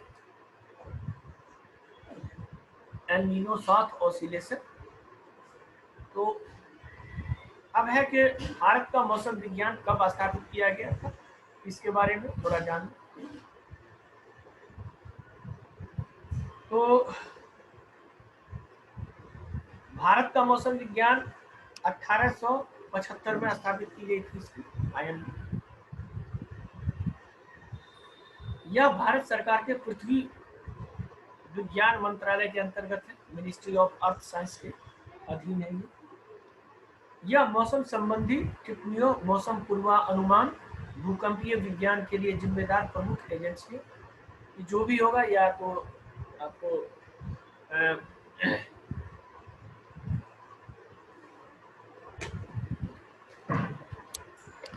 अब बैटरी लो हो गया है, मैं अभी तक ये लगाया नहीं था, अभी 2 मिनट रुक जाएगा।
हेलो, आप लोगों ने इसका स्क्रीनशॉट ले लिया? हेलो, चलिए ठीक है, इसका हम आगे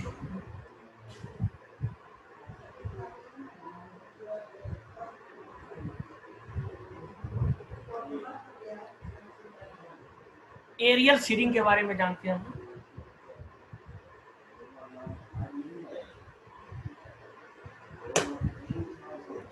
एरियल सीडिंग क्या है?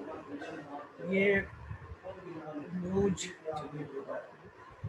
ये हम लोग जो शुरू किए हैं ये थोड़ा सा असल जो हम लोग जिस तरह से चर्चा करते हुए एनालिसिस करते हुए जाते हैं ये ठीक है कि और आप लोग को क्या लग रहा है कि और तेजी से पढ़ाएं या ठीक पढ़ा रहे हैं?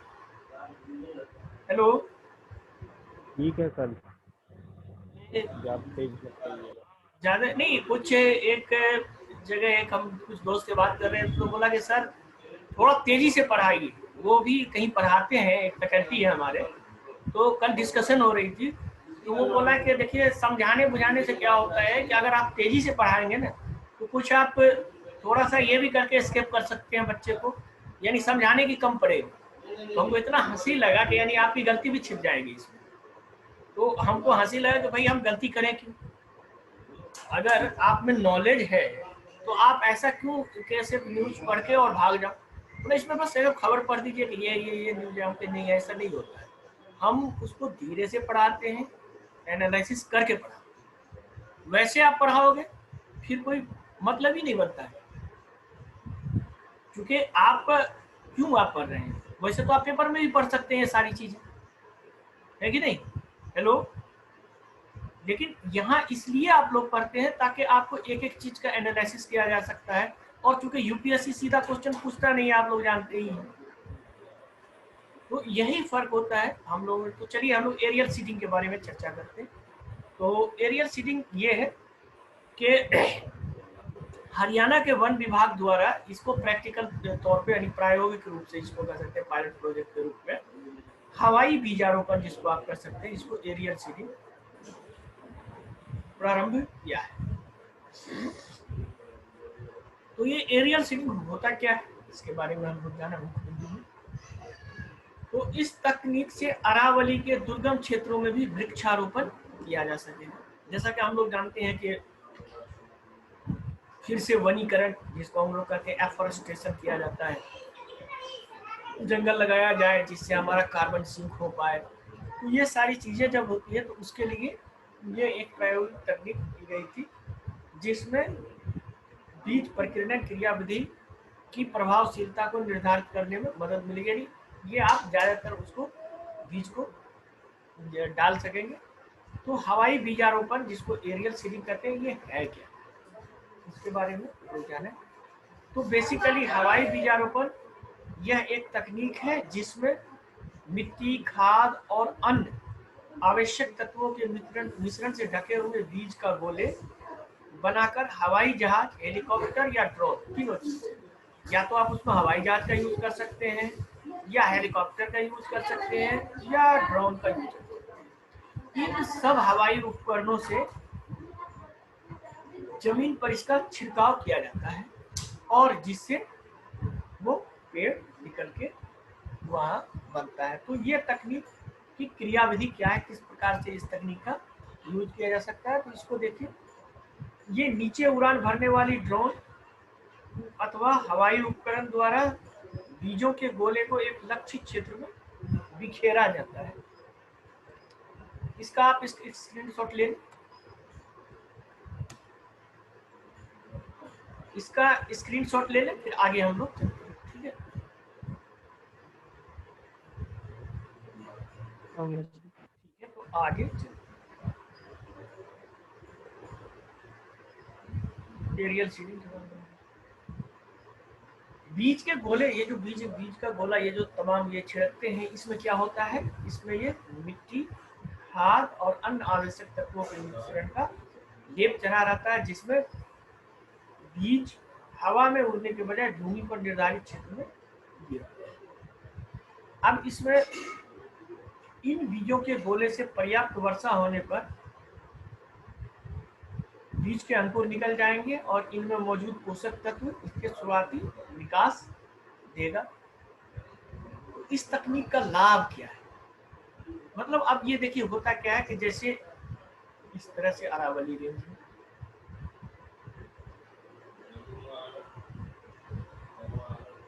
हम लोग जानते हैं कि जैसे ये पहाड़ का है तो मैदान में तो हम आराम से पेड़ लगा लेते हैं, वृक्षारोपण करके जंगल बना लेते हैं। अब यहाँ हम कैसे बनाएंगे, यहाँ कैसे बनाएंगे, इस पे कैसे बनाएंगे? और खास करके जब से खनन इत्यादि का क्षेत्र हुआ, तो इसमें जो भी छोटे मोटे जंगल सब थे वो सब पूरे साफ हुए।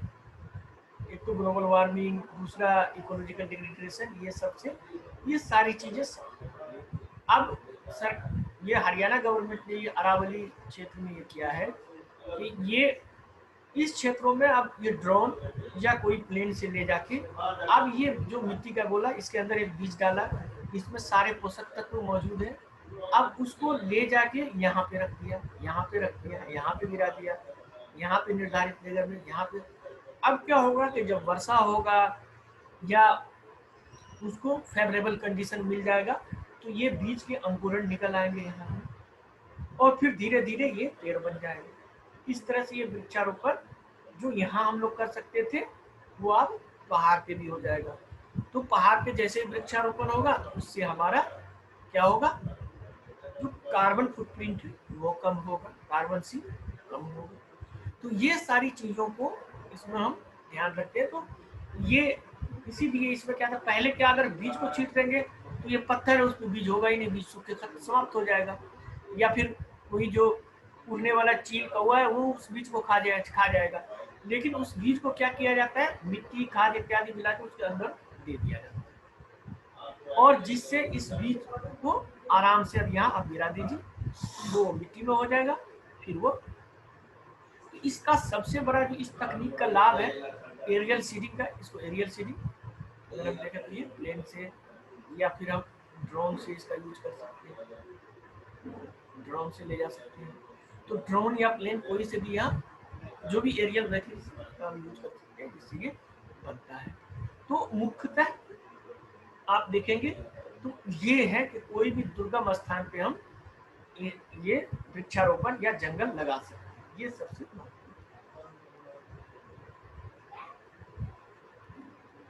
तो अब इस तकनीक के लाभ, तो जैसे कि ढलान वाले खंडित मार्ग रहे जहां आप जा नहीं सकते हैं, में पारंपरिक जो वृक्षारोपण वो अत्यधिक कठिन हो जाता है। तो इन क्षेत्रों में एरियल सीडिंग सफलतापूर्वक वृक्षारोपण किया जा सकता है। इस तकनीक में क्या है कि अंकुरण और वृद्धि की एक विशिष्ट प्रक्रिया होती है, चूंकि ये वैज्ञानिक रूप से उसके अंदर मिट्टी, खाद, जो भी न्यूट्रिएंट होता है वो सब मिला दिया जाता है, जिससे तो यही कारण है कि इसके गुणों में जो फेंको और भूल जाओ वाला स्थिति अपनाया है कि बस उसको वहाँ डाल दो और छोड़ दो, वो ऑटोमेटिकली वो हो जाएगा।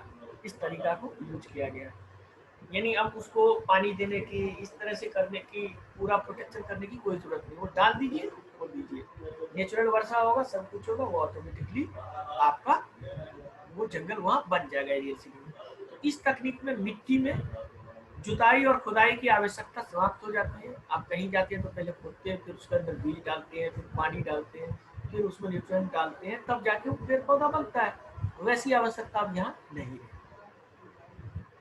तो पहले ही मिट्टी, खाद इत्यादि आपको उसके अंदर लेप मिला दिया जाए सूक्ष्म बीजों के ऊपर मिट्टी तथा अन्य लेप जिन्हें पक्षियों, चींटियों, चूहों से भी बचाया जा सकता है। यानी ऐसा वो किया जाता है, जैसे कि मैंने बताया कि जो चिड़िया वगैरह खा सकता था वो भी नहीं खा सकता, तो ये भी एक फायदा है। इसको आप स्क्रीनशॉट ले लें।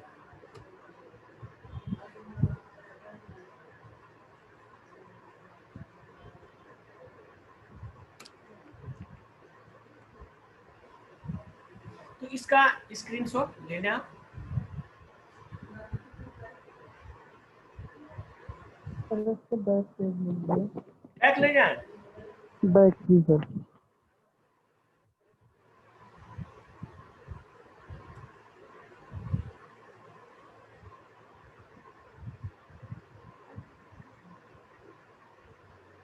ठीक है, इसका ले लीजिए,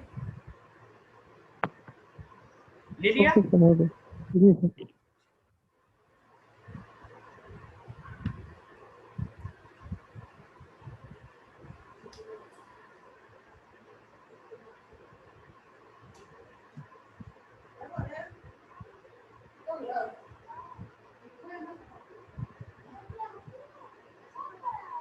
ये अब इसका ले लीजिए।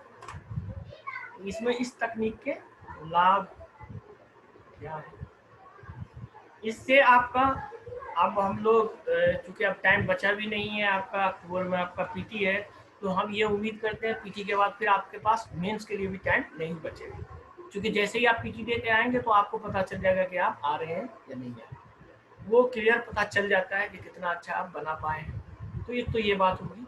तो उसके लिए मेंस में भी ये पूछेगा कि एरियल सीडिंग से आप क्या समझते हैं, इनके लाभों का वर्णन करें, यह किस प्रकार हमारे कार्बन फुटप्रिंट को कम कर सकती है पर्यावरण। तो ये सारी चीजें इससे क्वेश्चन बनता है मेंस का भी। आगे हम लोग देखेंगे कि इसी करंट से कितना क्वेश्चन हमारा मेंस का भी बनेगा, तो फिर तब आपको पता चलेगा एनालिसिस का कितना फायदा होता है। एनालिसिस करके आप मेंस में लिखेंगे, बहुत ही अच्छा आपको मार्क्स मिलेगा सिविल सर्विस, क्योंकि अदर स्टेट और सिविल सर्विस में यही फर्क है। अदर स्टेट में एकदम एक फॉर्मेट वो दिमाग में फिट कर लेता है एग्जाम में कि ऐसा ही होना चाहिए, जबकि सिविल सर्विस में यूनिकनेस आपको देखता है कि आप कितने अच्छे से इसको एनालिसिस करवा रहे हैं, कितनी आपकी उस पर गहरी समझ है। ये सारी चीजें बहुत ही महत्वपूर्ण होता है, तो इसका आप स्क्रीनशॉट रख लीजिए। ठीक है, आगे बढ़े। Yes sir.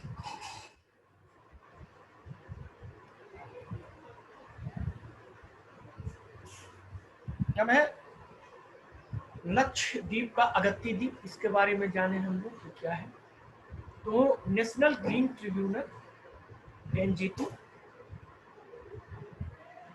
की दक्षिणी पीठ ने लक्षद्वीप के अगत्ती द्वीप पर नारियल के पेड़ों की कटाई पर अंतरिम रोक लगा दी है, यानी नारियल के पेड़ों की कटाई पर अंतरिम रोक लगा दी है। इसका मुख्य बिंदु है बीच सड़क के लिए नारियल पेड़ों की, मतलब ये जो है सो सड़क का बनाने के लिए इस द्वीप पे अंधाधुंध कटाई को लेकर हाल ही में एनजीटी में नेशनल ग्रीन ट्रिब्यूनल में एक याचिका दायर की गई थी। ये मामला था जो ये न्यूज में आया है अगत्ती द्वीप पे। तो ट्री फेलिंग केंद्र शासित प्रदेश यूनाइटेड द्वारा एकीकृत द्वीप प्रबंधन का उल्लंघन कर रही है। यानी ये था कि ये जो यूनियन टेरिटरी है ये एकीकृत द्वीप प्रबंधन योजना का उल्लंघन कर रही है। उसमें ये है कि तो सर्वोच्च न्यायालय द्वारा नियुक्त, यानी सुप्रीम कोर्ट द्वारा नियुक्त विशेषज्ञ समिति द्वारा प्रस्तुत रिपोर्ट के आधार पर आईआईएमपी का गठन किया गया था, यानी एकीकृत द्वीप प्रबंधन योजना। ठीक है, अब देखिए ये जो द्वीप है ये भी बहुत महत्वपूर्ण रोल अदा करते हैं। अगर आप इसके पर्यावरण को नहीं बचाएंगे तो वैसे भी आप ग्लोबल वार्मिंग, सी लेवल राइज, इससे ये द्वीप को वैसे भी खतरा है। तो इसीलिए सुप्रीम कोर्ट ने विशेषज्ञों की टीम बनाई थी। तो आईएमपी तटीय राज्यों, ये जो है एकीकृत द्वीप प्रबंधन योजना जो है वो राज्यों और केंद्र शासित प्रदेशों द्वारा तटीय राज्य कार्रवाई के लिए national centre for sustainable coastal management द्वारा तैयार समग्र द्वीप विकास योजना शामिल है कि किस तरह से सस्टेनेबिलिटी यानी सतत विकास हम इस द्वीप का कर सकें, जो हमारे जो अंधा विकास है उसकी वजह से ये बच सके, जिससे हमारा कार्बन फुटप्रिंट भी कम हो, हमारा इकोनॉमिक भी बेहतर हो। तो वैज्ञानिक दृष्टिकोण, और ये जो है आईआईएमपी वैज्ञानिक दृष्टिकोण अपनाता है जो द्वीपों को इसके संसाधनों के बेहतर प्रबंधन और स्वदेशी ज्ञान। नॉर्मल ये होता है कि हम लोग ये सोचते हैं कि जो यूरोप और अमेरिका कर रहा है या जो certain so called develop country कर रहा है वही विकास है। उसी तरह से पूरा रोड को काट दो, ये कर दो, उसका क्या होता है कि आप हर जगह वो नहीं कर सकते। अगर आप हिमालय क्षेत्र में बड़ा सा हाईवे बनाएंगे तो वहां आपका हाईवे वो उस क्षेत्र के लिए डिजास्टर होगा। अगर हिमालय क्षेत्र का अर्बनाइजेशन हो जाएगा तो आपका सारा ग्लेशियर समाप्त हो जाएगा। तो कुछ एरिया ऐसे हैं जिसमें आप पूरी तरह से अंध नकल नहीं कर सकते, उसमें आपको वैज्ञानिक दृष्टिकोण अपनानी पड़ेगी, पर्यावरणीय दृष्टिकोण अपनानी पड़ेगी, तभी जाके वो विकास आपका सही माने में विकास होगा, नहीं तो वो विनाश होगा। तो ये आपका इसका स्क्रीनशॉट ले लें आप लोग।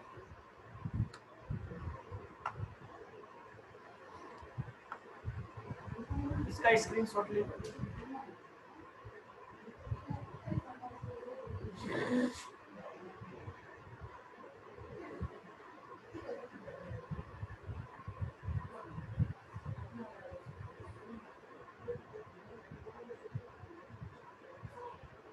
हो गया।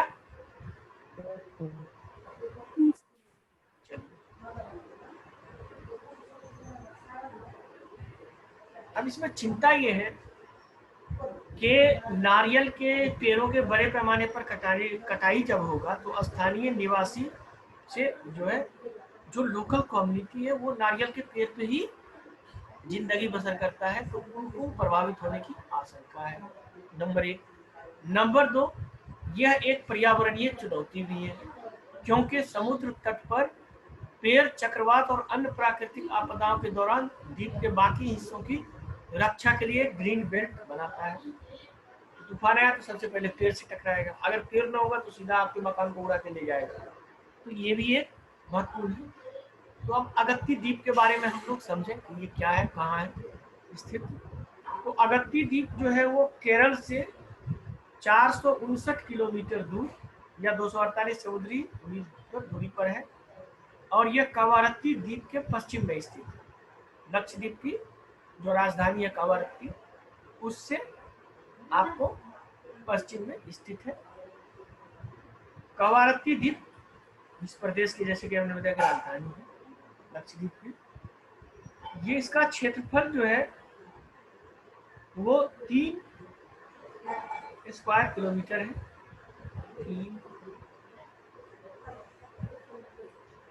3 स्क्वायर किलोमीटर वर्ग किलोमीटर है, और ये एक लंबी पूंछ के साथ उत्तर पूर्व और दक्षिण पश्चिम की तरफ उस तरह से आपको दिखाई देता है। यदि इस द्वीप का लेगून क्षेत्र तकरीबन 17.5 वर्ग किलोमीटर है।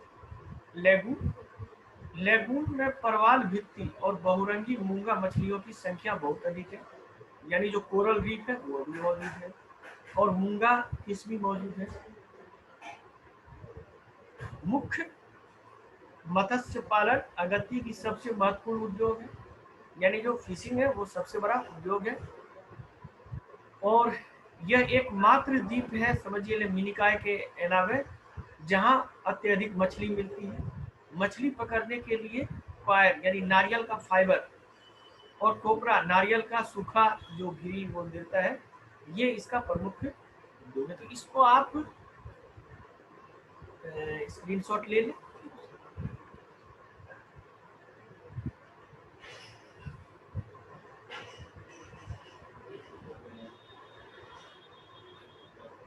स्क्रीनशॉट ले लिया आप लोगों ने? हेलो, ठीक है। तो अब इसमें हम आगे देखते हैं, जो लक्षद्वीप के बारे में थोड़ी और जानकारी लेते हैं। तो हमको लगा कि आप लोगों से शेयर करना, कुछ दिन पहले का ही न्यूज आया है। जो लक्षद्वीप में नारियल के पेड़ है, और जैसा कि अभी यहाँ आपने देखा कि जो मछली पकड़ते हैं उसमें भी वो नारियल का यूज किया जाता है, और खास करके जो नारियल का फल है वो वहाँ के किसानों के लिए आजीविका का बहुत बड़ा साधन है। अब हुआ क्या है, इस द्वीप पे लक्षद्वीप के लगभग अधिकतर द्वीपों पे चूहे का बहुत बड़ा प्रकोप है। बड़ा सा चूहा है, वो पेड़ पे जाके सारे नारियल को खा जाते हैं। तो अब वहाँ की प्रशासन इसको लेके काफी परेशान है। तो वहाँ क्या है, जो वहाँ के नेटिव जानवर हैं, जैसे कि चूहा को खाने वाला बिल्ली या अदर प्रीडेटर्स जो उसको खा सकते हैं, सांप, बिल्ली, ये सब क्या है, उतनी ऊंचाई नारियल पे नहीं चढ़ सकते, तो वो जमीन पे पकड़ सकते हैं, लेकिन ये चूहा सब ऊपर चला जाता है। इस समस्या से निपटने के लिए अभी हाल ही में कॉमन पोल यानी जो कॉमन उल्लू होता है वो मुख्य इंडिया से वो वहां लाया गया है। मतलब इस द्वीप पे उल्लू की नई प्रजाति, मतलब जो पुरानी प्रजाति जो इधर है इंडिया में है, उसको वहां ले आया गया है चूहे की खाने के लिए। तो वो क्या करेंगे, अब उल्लू क्या है कि चूहा ज्यादातर रात में अटैक करता है, उल्लू भी रात में ही शिकार करता है, और जैसे ही वो पेड़ पे चढ़े, कहीं भी चढ़े, उल्लू उसको पकड़ लेगा और उसको खा जाएगा। तो ये अभी एक नया न्यूज आया था कुछ दिन पहले कि चूंकि यहाँ नारियल इसके लिए बहुत महत्वपूर्ण है, तो ये भी एक चिंता का है। तो अब चलिए मैप भी देख लेते हैं अगत्ती द्वीप का। ये आपका ये डिफरेंट ये है आपका कावारत्ती, ये क्या है, कैपिटल है आपका लक्षद्वीप का, और ये है अगत्ती, ये पश्चिम और उत्तर में स्थित है।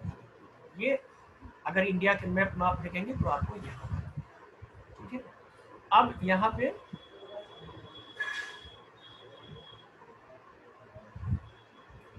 तो ये सारी द्वीप है, सब ये मिनिकॉय द्वीप है।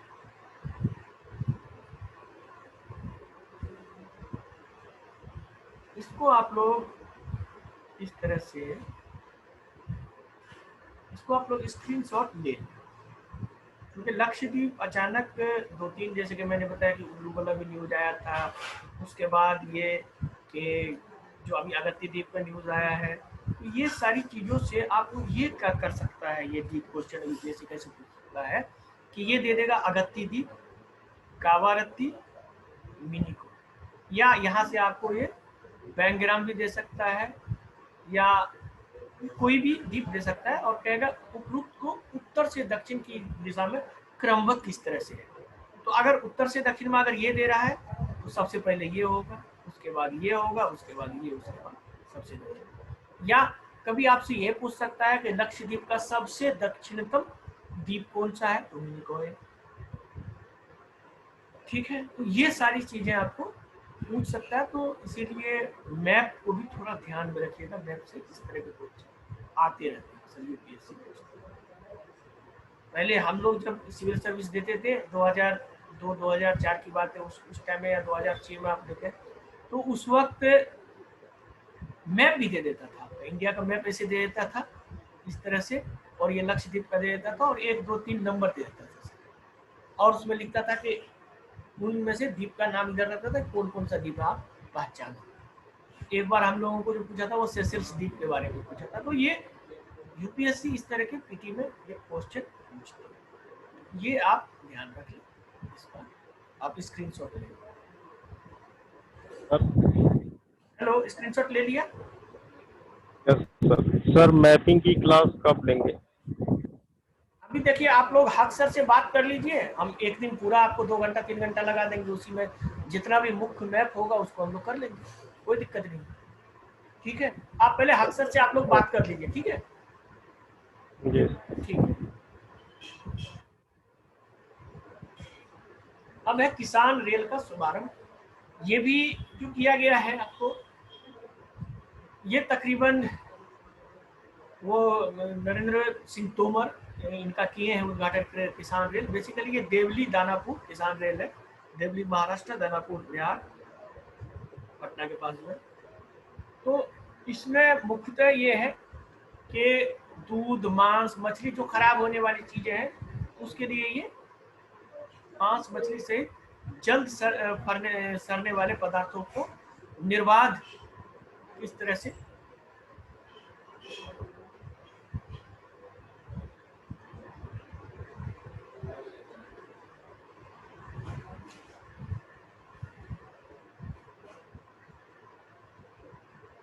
निर्बाध आपूर्ति के लिए इसको ये करेंगे। तो किसान रेल जो है मामूली लागत पर इस तरह से जो कोल्ड चेन एक बनाया जाएगा, तो इसमें सरकार इसको कम लागत पे किसान को ये उपलब्ध कराएगा। इसका आप एक स्क्रीनशॉट ले लें।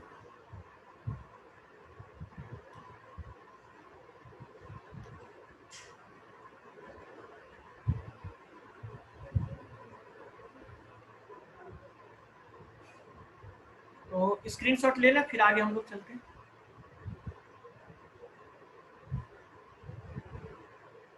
तो ठीक है, चलिए।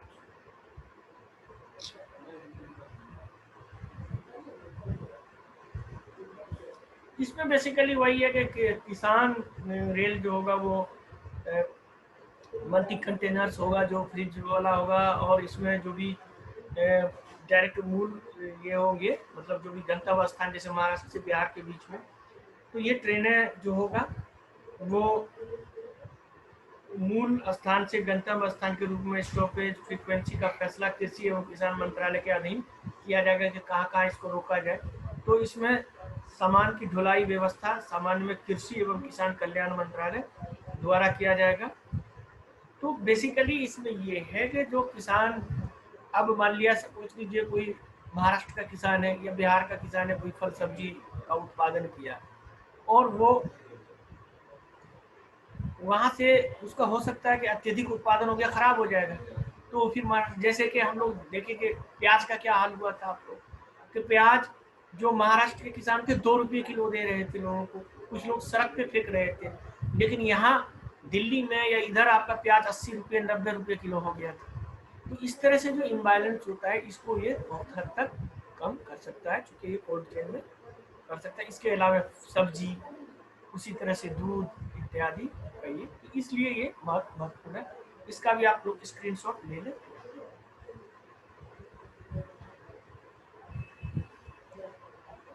बेसिकली इसीलिए इसको किसान रेल कहा गया, किसान रेल। हो गया? हेलो,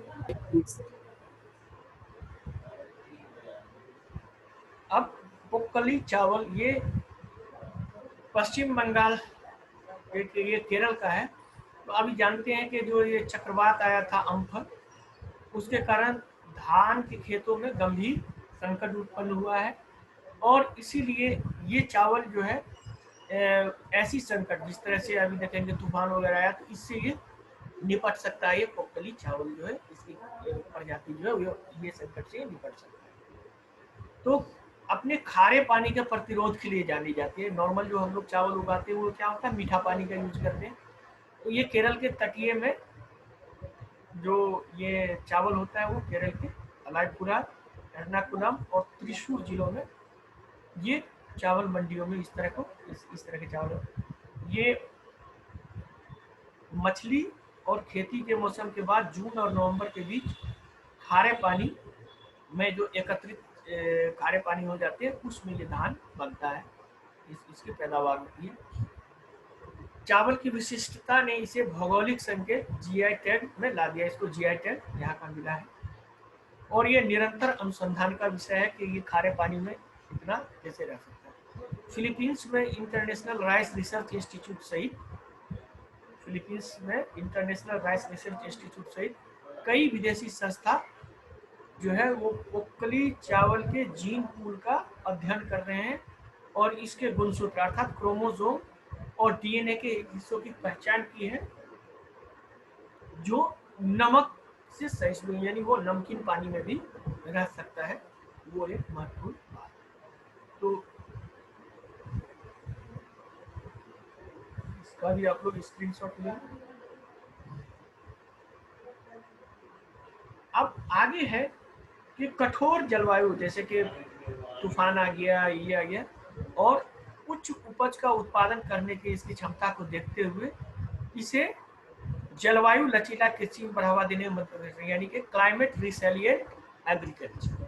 तो ये क्लाइमेट रिसिलिएंट एग्रीकल्चर क्या होता है कि जो क्लाइमेट, एक्सट्रीम क्लाइमेट में भी वो सर्वाइव कर पाए, और लोगों को, चूंकि नॉर्मल ये कहा गया है कि अगर हम क्लाइमेट चेंज की बात करते हैं तो क्लाइमेट चेंज की वजह से सबसे ज्यादा फूड क्राइसिस होता है, तो ये इस तरह के फूड क्राइसिस को कम कर सकता है ये पोक्कली चावल। इसका आप स्क्रीनशॉट ले लें।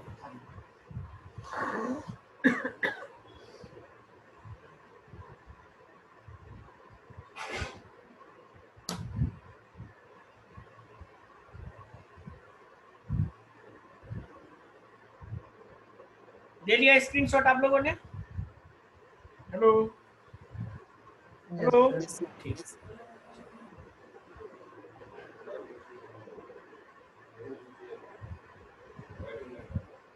इसमें एक तो ये भी होता है कि ये मतलब औषधीय गुण भी इसमें होते हैं। ये एंटीऑक्सीडेंट और कम कार्बोहाइड्रेट सामग्री का उच्च मूल्य है। यह कम चीनी आहार वाले में, जैसे जिसको शुगर की बीमारी है उसके लिए काफी अच्छा है चावल। इसमें औषधीय गुण है। केरल एग्रीकल्चर यूनिवर्सिटी द्वारा विकसित की गई वोक्टिला 11 नवीनतम किस्म की पोक्कली चावल है। अब देखिए इससे फिजिकल क्वेश्चन यहाँ भी इस तरह से होता है। वोक्टिला 11 नवीनतम किस्म है किस चीज की? चावल की, गेहूं की, इस तरह से आपको पूछ सकता है। तो ये भी आपका बहुत इंपॉर्टेंट हो गया। उसी तरह से इसकी पैदावार जो होती है लगभग 5 टन प्रति हेक्टेयर, ये भी काफी अच्छा है, इसके लिए मार्क आप देख लें। उसी तरह फसल की अवधि 110 दिन में ये फसल बन के तैयार हो जाती है। अन्य जीआई टैग ने केरल के विभिन्न जैसे कि कैपाद, वायनाड, जीरासला वायनाड, या मतलब ये सब डिफरेंट डिफरेंट ये है कि पड़क्कन मटका, ये सब अन्य जीआई टैग जो आता रहता है वो है आपको। इसके अलावा कूटानाड नीचे समुद्र स्तर की खेती प्रणाली संयुक्त राष्ट्र खाद्य एवं यानी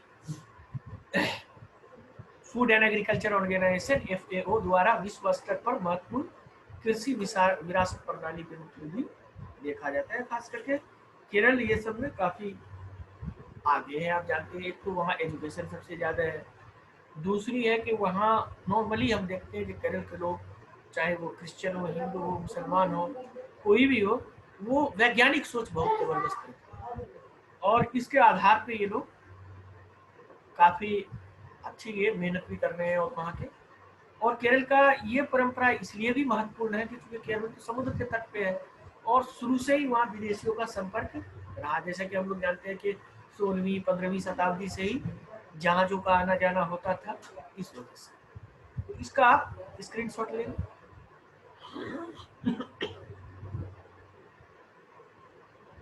स्क्रीनशॉट ले लिया आप लोगों ने? हेलो,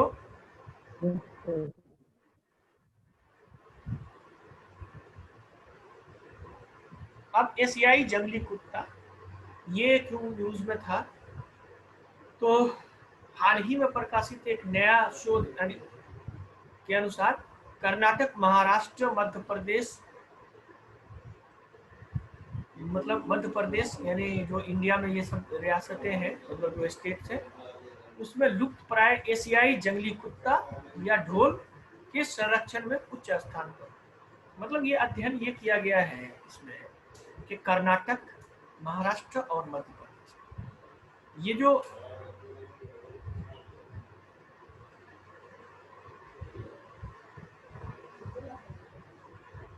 जो है जंगली कुत्ता ढोल, जिसको इंग्लिश में बोलते हैं, हिंदी में इसको बोलते हैं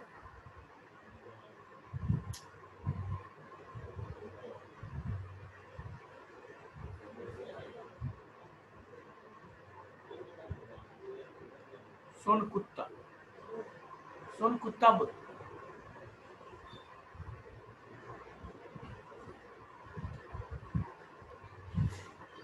तो ये इसके बारे में जाने कि ये क्यों महत्वपूर्ण है, तो wild life conservation society India, Florida विश्वविद्यालय और वन्य जीव संरक्षण ट्रस्ट और अन्य राष्ट्रीय जैविक विज्ञान केंद्र के वैज्ञानिकों ने मिलकर इसका अध्ययन किया है। ये अध्ययन किया है कि ये एक तो उपयुक्त संस्थानों के वैज्ञानिक ने अपने अध्ययन में पाया कि कर्नाटक, महाराष्ट्र और मध्य प्रदेश, ये 3 स्टेट जो है पर्याप्त रूप से इसमें मतलब जो अभ्यारण्यों में जंगली कुत्ते को या जिसको ढोल के शिकार पर रोक लगाने पर ध्यान दिया गया है। इसके अतिरिक्त इन राज्यों ने ढोल की आबादी को बढ़ावा देने के लिए एक नीति भी अपनाई है जिससे इसकी आबादी बढ़ सके। तो इसमें रिपोर्ट में कहा गया है, ये रिपोर्ट में भी कहा गया है, ये तो ये 3 स्टेट था जो आपको इसका प्रोत्साहन दिया, इसमें इसकी तादाद बढ़ी, लेकिन इसके अतिरिक्त भी कई स्टेट में ये पाए जाते हैं। जैसे कहा गया है कि अरुणाचल प्रदेश, छत्तीसगढ़, ओडिशा, तेलंगाना और गोवा के राज्यों को वन और वन्य जीव क्षेत्र में वित्तीय निवेश बढ़ाने और बुनियादी परियोजनाओं के लिए मतलब आसानी करना, यहाँ के वन्य जीवों खास करके वो यहाँ भी पाए जाते हैं, उनको संरक्षित किया जा सकता है। अब ये आप स्क्रीनशॉट ले लें, फिर आगे बताएंगे इसके महत्व के बारे में।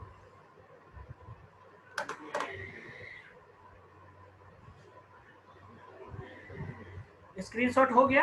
हेलो, ठीक है। तो अब आगे ये है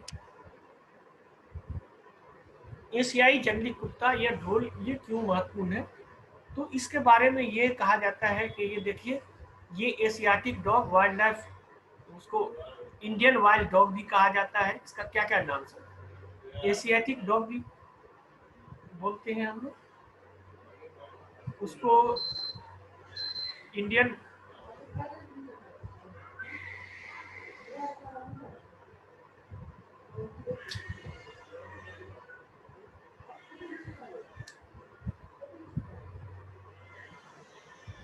इसको इंडियन डॉग भी बोलते हैं,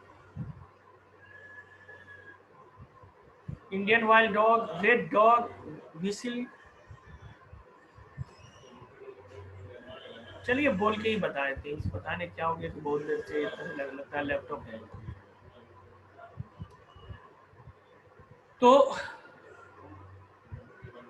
माउंटेन वुल्फ के नाम से भी जाना जाता है। ढोल उच्च आबादी के पश्चिमी घाट और मध्य भारतीय जंगलों में पाया जाता है। ये शिकार के लिए लंबी दूरी तय करता है।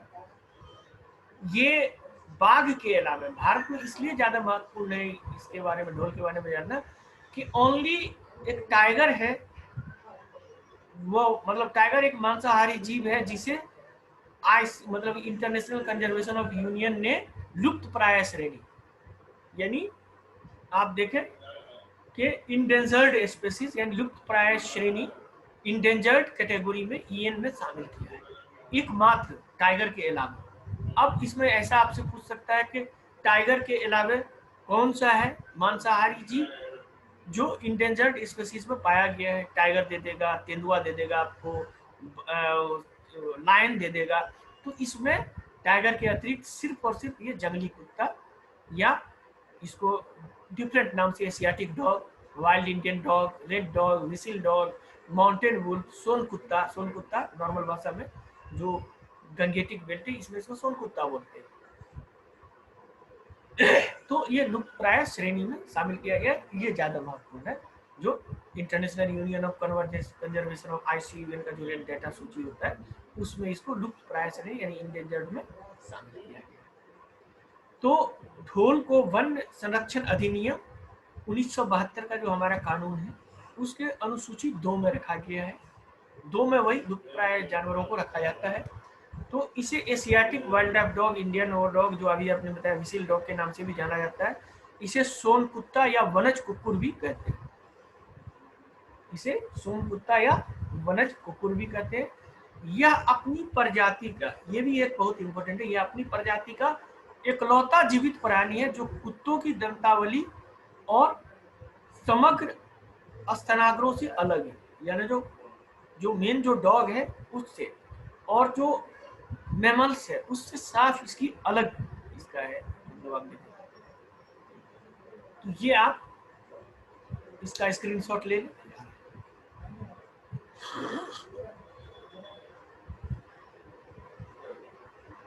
हो गया स्क्रीनशॉट? हेलो हेलो, ठीक ठीक, ये है सोनपुर। ये एकदम लोमड़ी की तरह ही लगेगा आपको, लेकिन उससे आप देखेंगे तो वहां ये इस तरह से।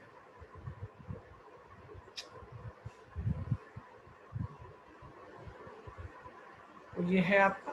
अब आगे हम चलते हैं।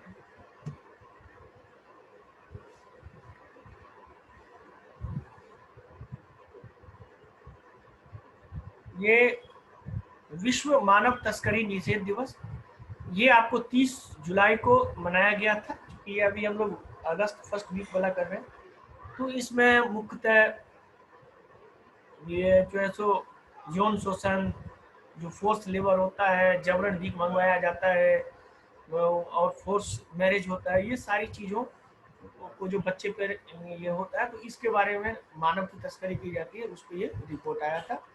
तो इसमें ये बताया गया था कि कुल व्यक्तियों का 49% इसमें महिलाएं तथा 23% लड़कियां होती हैं, जिसमें ये सबसे आम कारण है। जैसे 59% 60% यौन शोषण के लिए किया जाता है, उसके बाद में 34% जो है वो फोर्स लेबर के लिए किया जाता है। अधिकांश मानव तस्करी देश के सीमाओं के भीतर होती है, यानी आपके बाउंड्री के अंदर ही होती है। और मानव शिकार कुछ व्यक्तियों को धनी देशों द्वारा भेजा जाता है, जो मानव तस्करी किया जाता है वो धनी देश से। तो 2013 में संयुक्त राष्ट्र महासभा द्वारा एक प्रस्ताव स्वीकृत किया गया था इस संदर्भ में। तो इस संदर्भ में ये बताया गया था कि इसमें मानव तस्करी को हम लोग किस तरह से रोकें। तो इसका उद्देश्य 2020 का जो थीम था उसका उद्देश्य था कि उद्देश्य के लिए समर्पित मानव तस्करी की समाप्ति के लिए सबसे आगे कार्य, committed to cause. Working on the front line to end human trafficking. तो ये थीम था, इसका आप लोग स्क्रीनशॉट ले लीजिए। एक मिनट बचा होगा इसके बाद। हो गया स्क्रीनशॉट? हेलो, यस इस वर्ष की थीम था। तो इसमें ये बताया गया था, ये जो ये कर रहा है, तो प्रारंभिक उत्तरदाता इसके इसके प्रोटेक्शन के लिए आते हैं, तो ये प्रारंभिक उत्तरदाता है कौन, उसी न्यूज में था आगे। तो प्रारंभिक उत्तरदाता वे लोग हैं जो मानव तस्करी के शिकार व्यक्तियों की पहचान करते हैं, उसका सहायता करते हैं, उसके लिए न्याय के विभिन्न क्षेत्रों में कार्य करते हैं। तो ये जो है प्रारंभिक उत्तरदाता, इसको क्या होता है, मानव तस्करी से भी जो उसके जो तस्कर सर उसके से भी जूझना पड़ता है। ठीक है, तो ये महत्वपूर्ण है। तो इसमें हम लोग देखें इस तरह से, तो संयुक्त राष्ट्र का ब्लू हार्ट अभियान इस पे चला है, ये मानव तस्करी पे, ये भी अभियान के बारे में आप लोग जाने, ब्लू हार्ट अभियान। इसमें संयुक्त राष्ट्र द्वारा मानव तस्कर और समाज के प्रभाव के बारे में वैश्विक रूप से अवेयरनेस यानी जागरूकता फैलाने का उद्देश्य किया गया है। इसके तहत अगर हम मतलब देखें तो उसको सहायता दिलवाने के लिए ये मतलब जो ब्लू हार्ट का है, ये एक अभियान है जो डिफरेंट जो एनजीओ जिस तरह से चलाते हैं उसी तरह से इनका ये अभियान चल रहा है।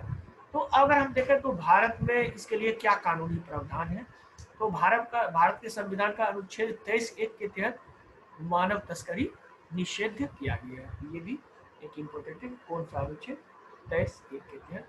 इसको आप लोग स्क्रीनशॉट ले लीजिए।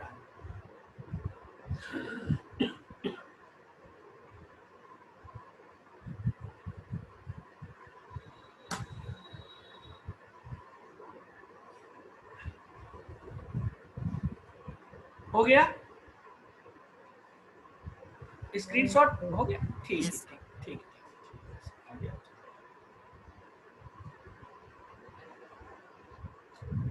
मुल्ला परियार बांध विवाद, ये थोड़ा सा देख लीजिए, ये भी जो है कर्नाटक और तमिलनाडु के बीच ये जो है सो खास करके उच्चतम न्यायालय द्वारा मानसून सत्र के दौरान मुल्ला परियार बांध के पानी के स्तर को कम करने की मांग की याचिका को 24 अगस्त को इस पे विचार करने का फैसला किया है। तो ये सुप्रीम कोर्ट में केस आया था, तो ये भी थोड़ा जानना जरूरी है कि क्यों ये महत्वपूर्ण था।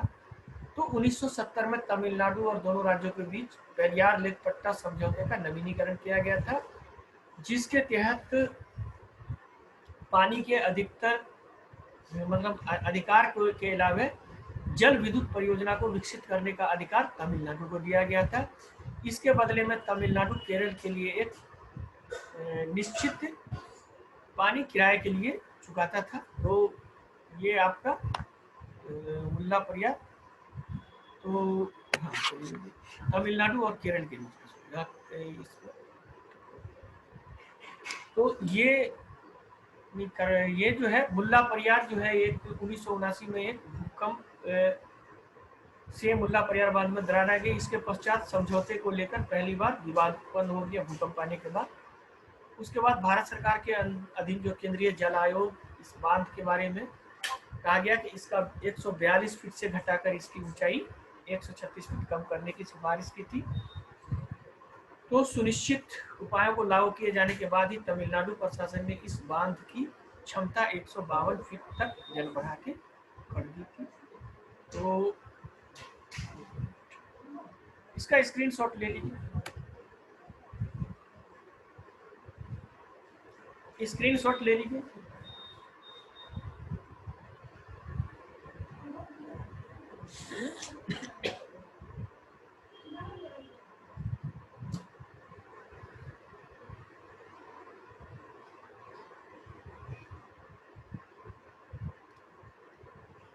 हो गया स्क्रीनशॉट? हेलो,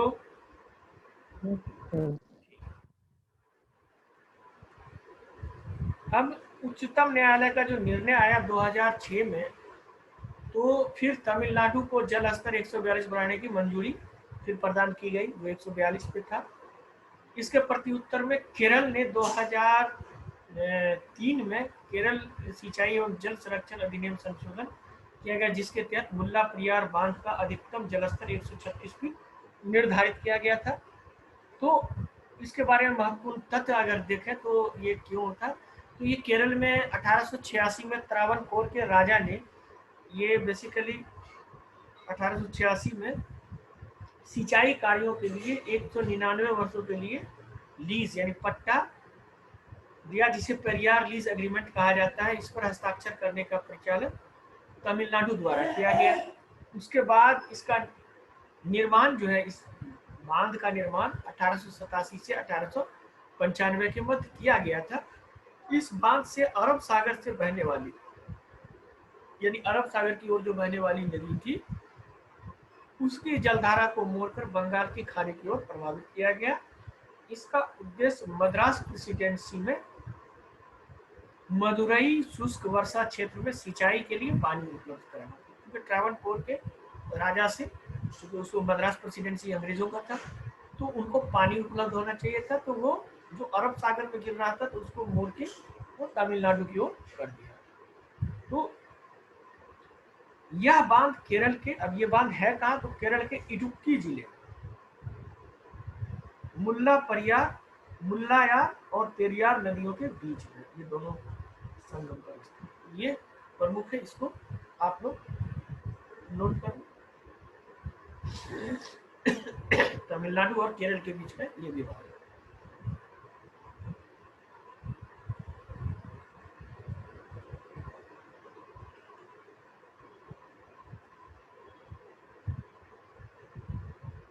हो गया स्क्रीनशॉट? हेलो, तो इसका आप मैप देख लें, मैप जो मैंने बताया था ये।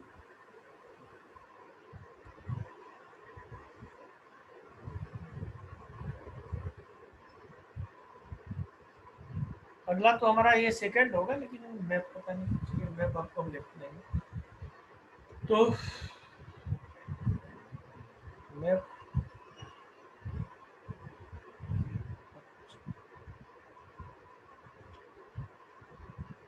चलिए, तो अब अगला हम लोग अगस्त का सेकंड में करेंगे। और ठीक है, आप लोग को इसका पीडीएफ दे देंगे। ठीक है, तो चलिए फिर हम नेक्स्ट क्लास में मिलेंगे।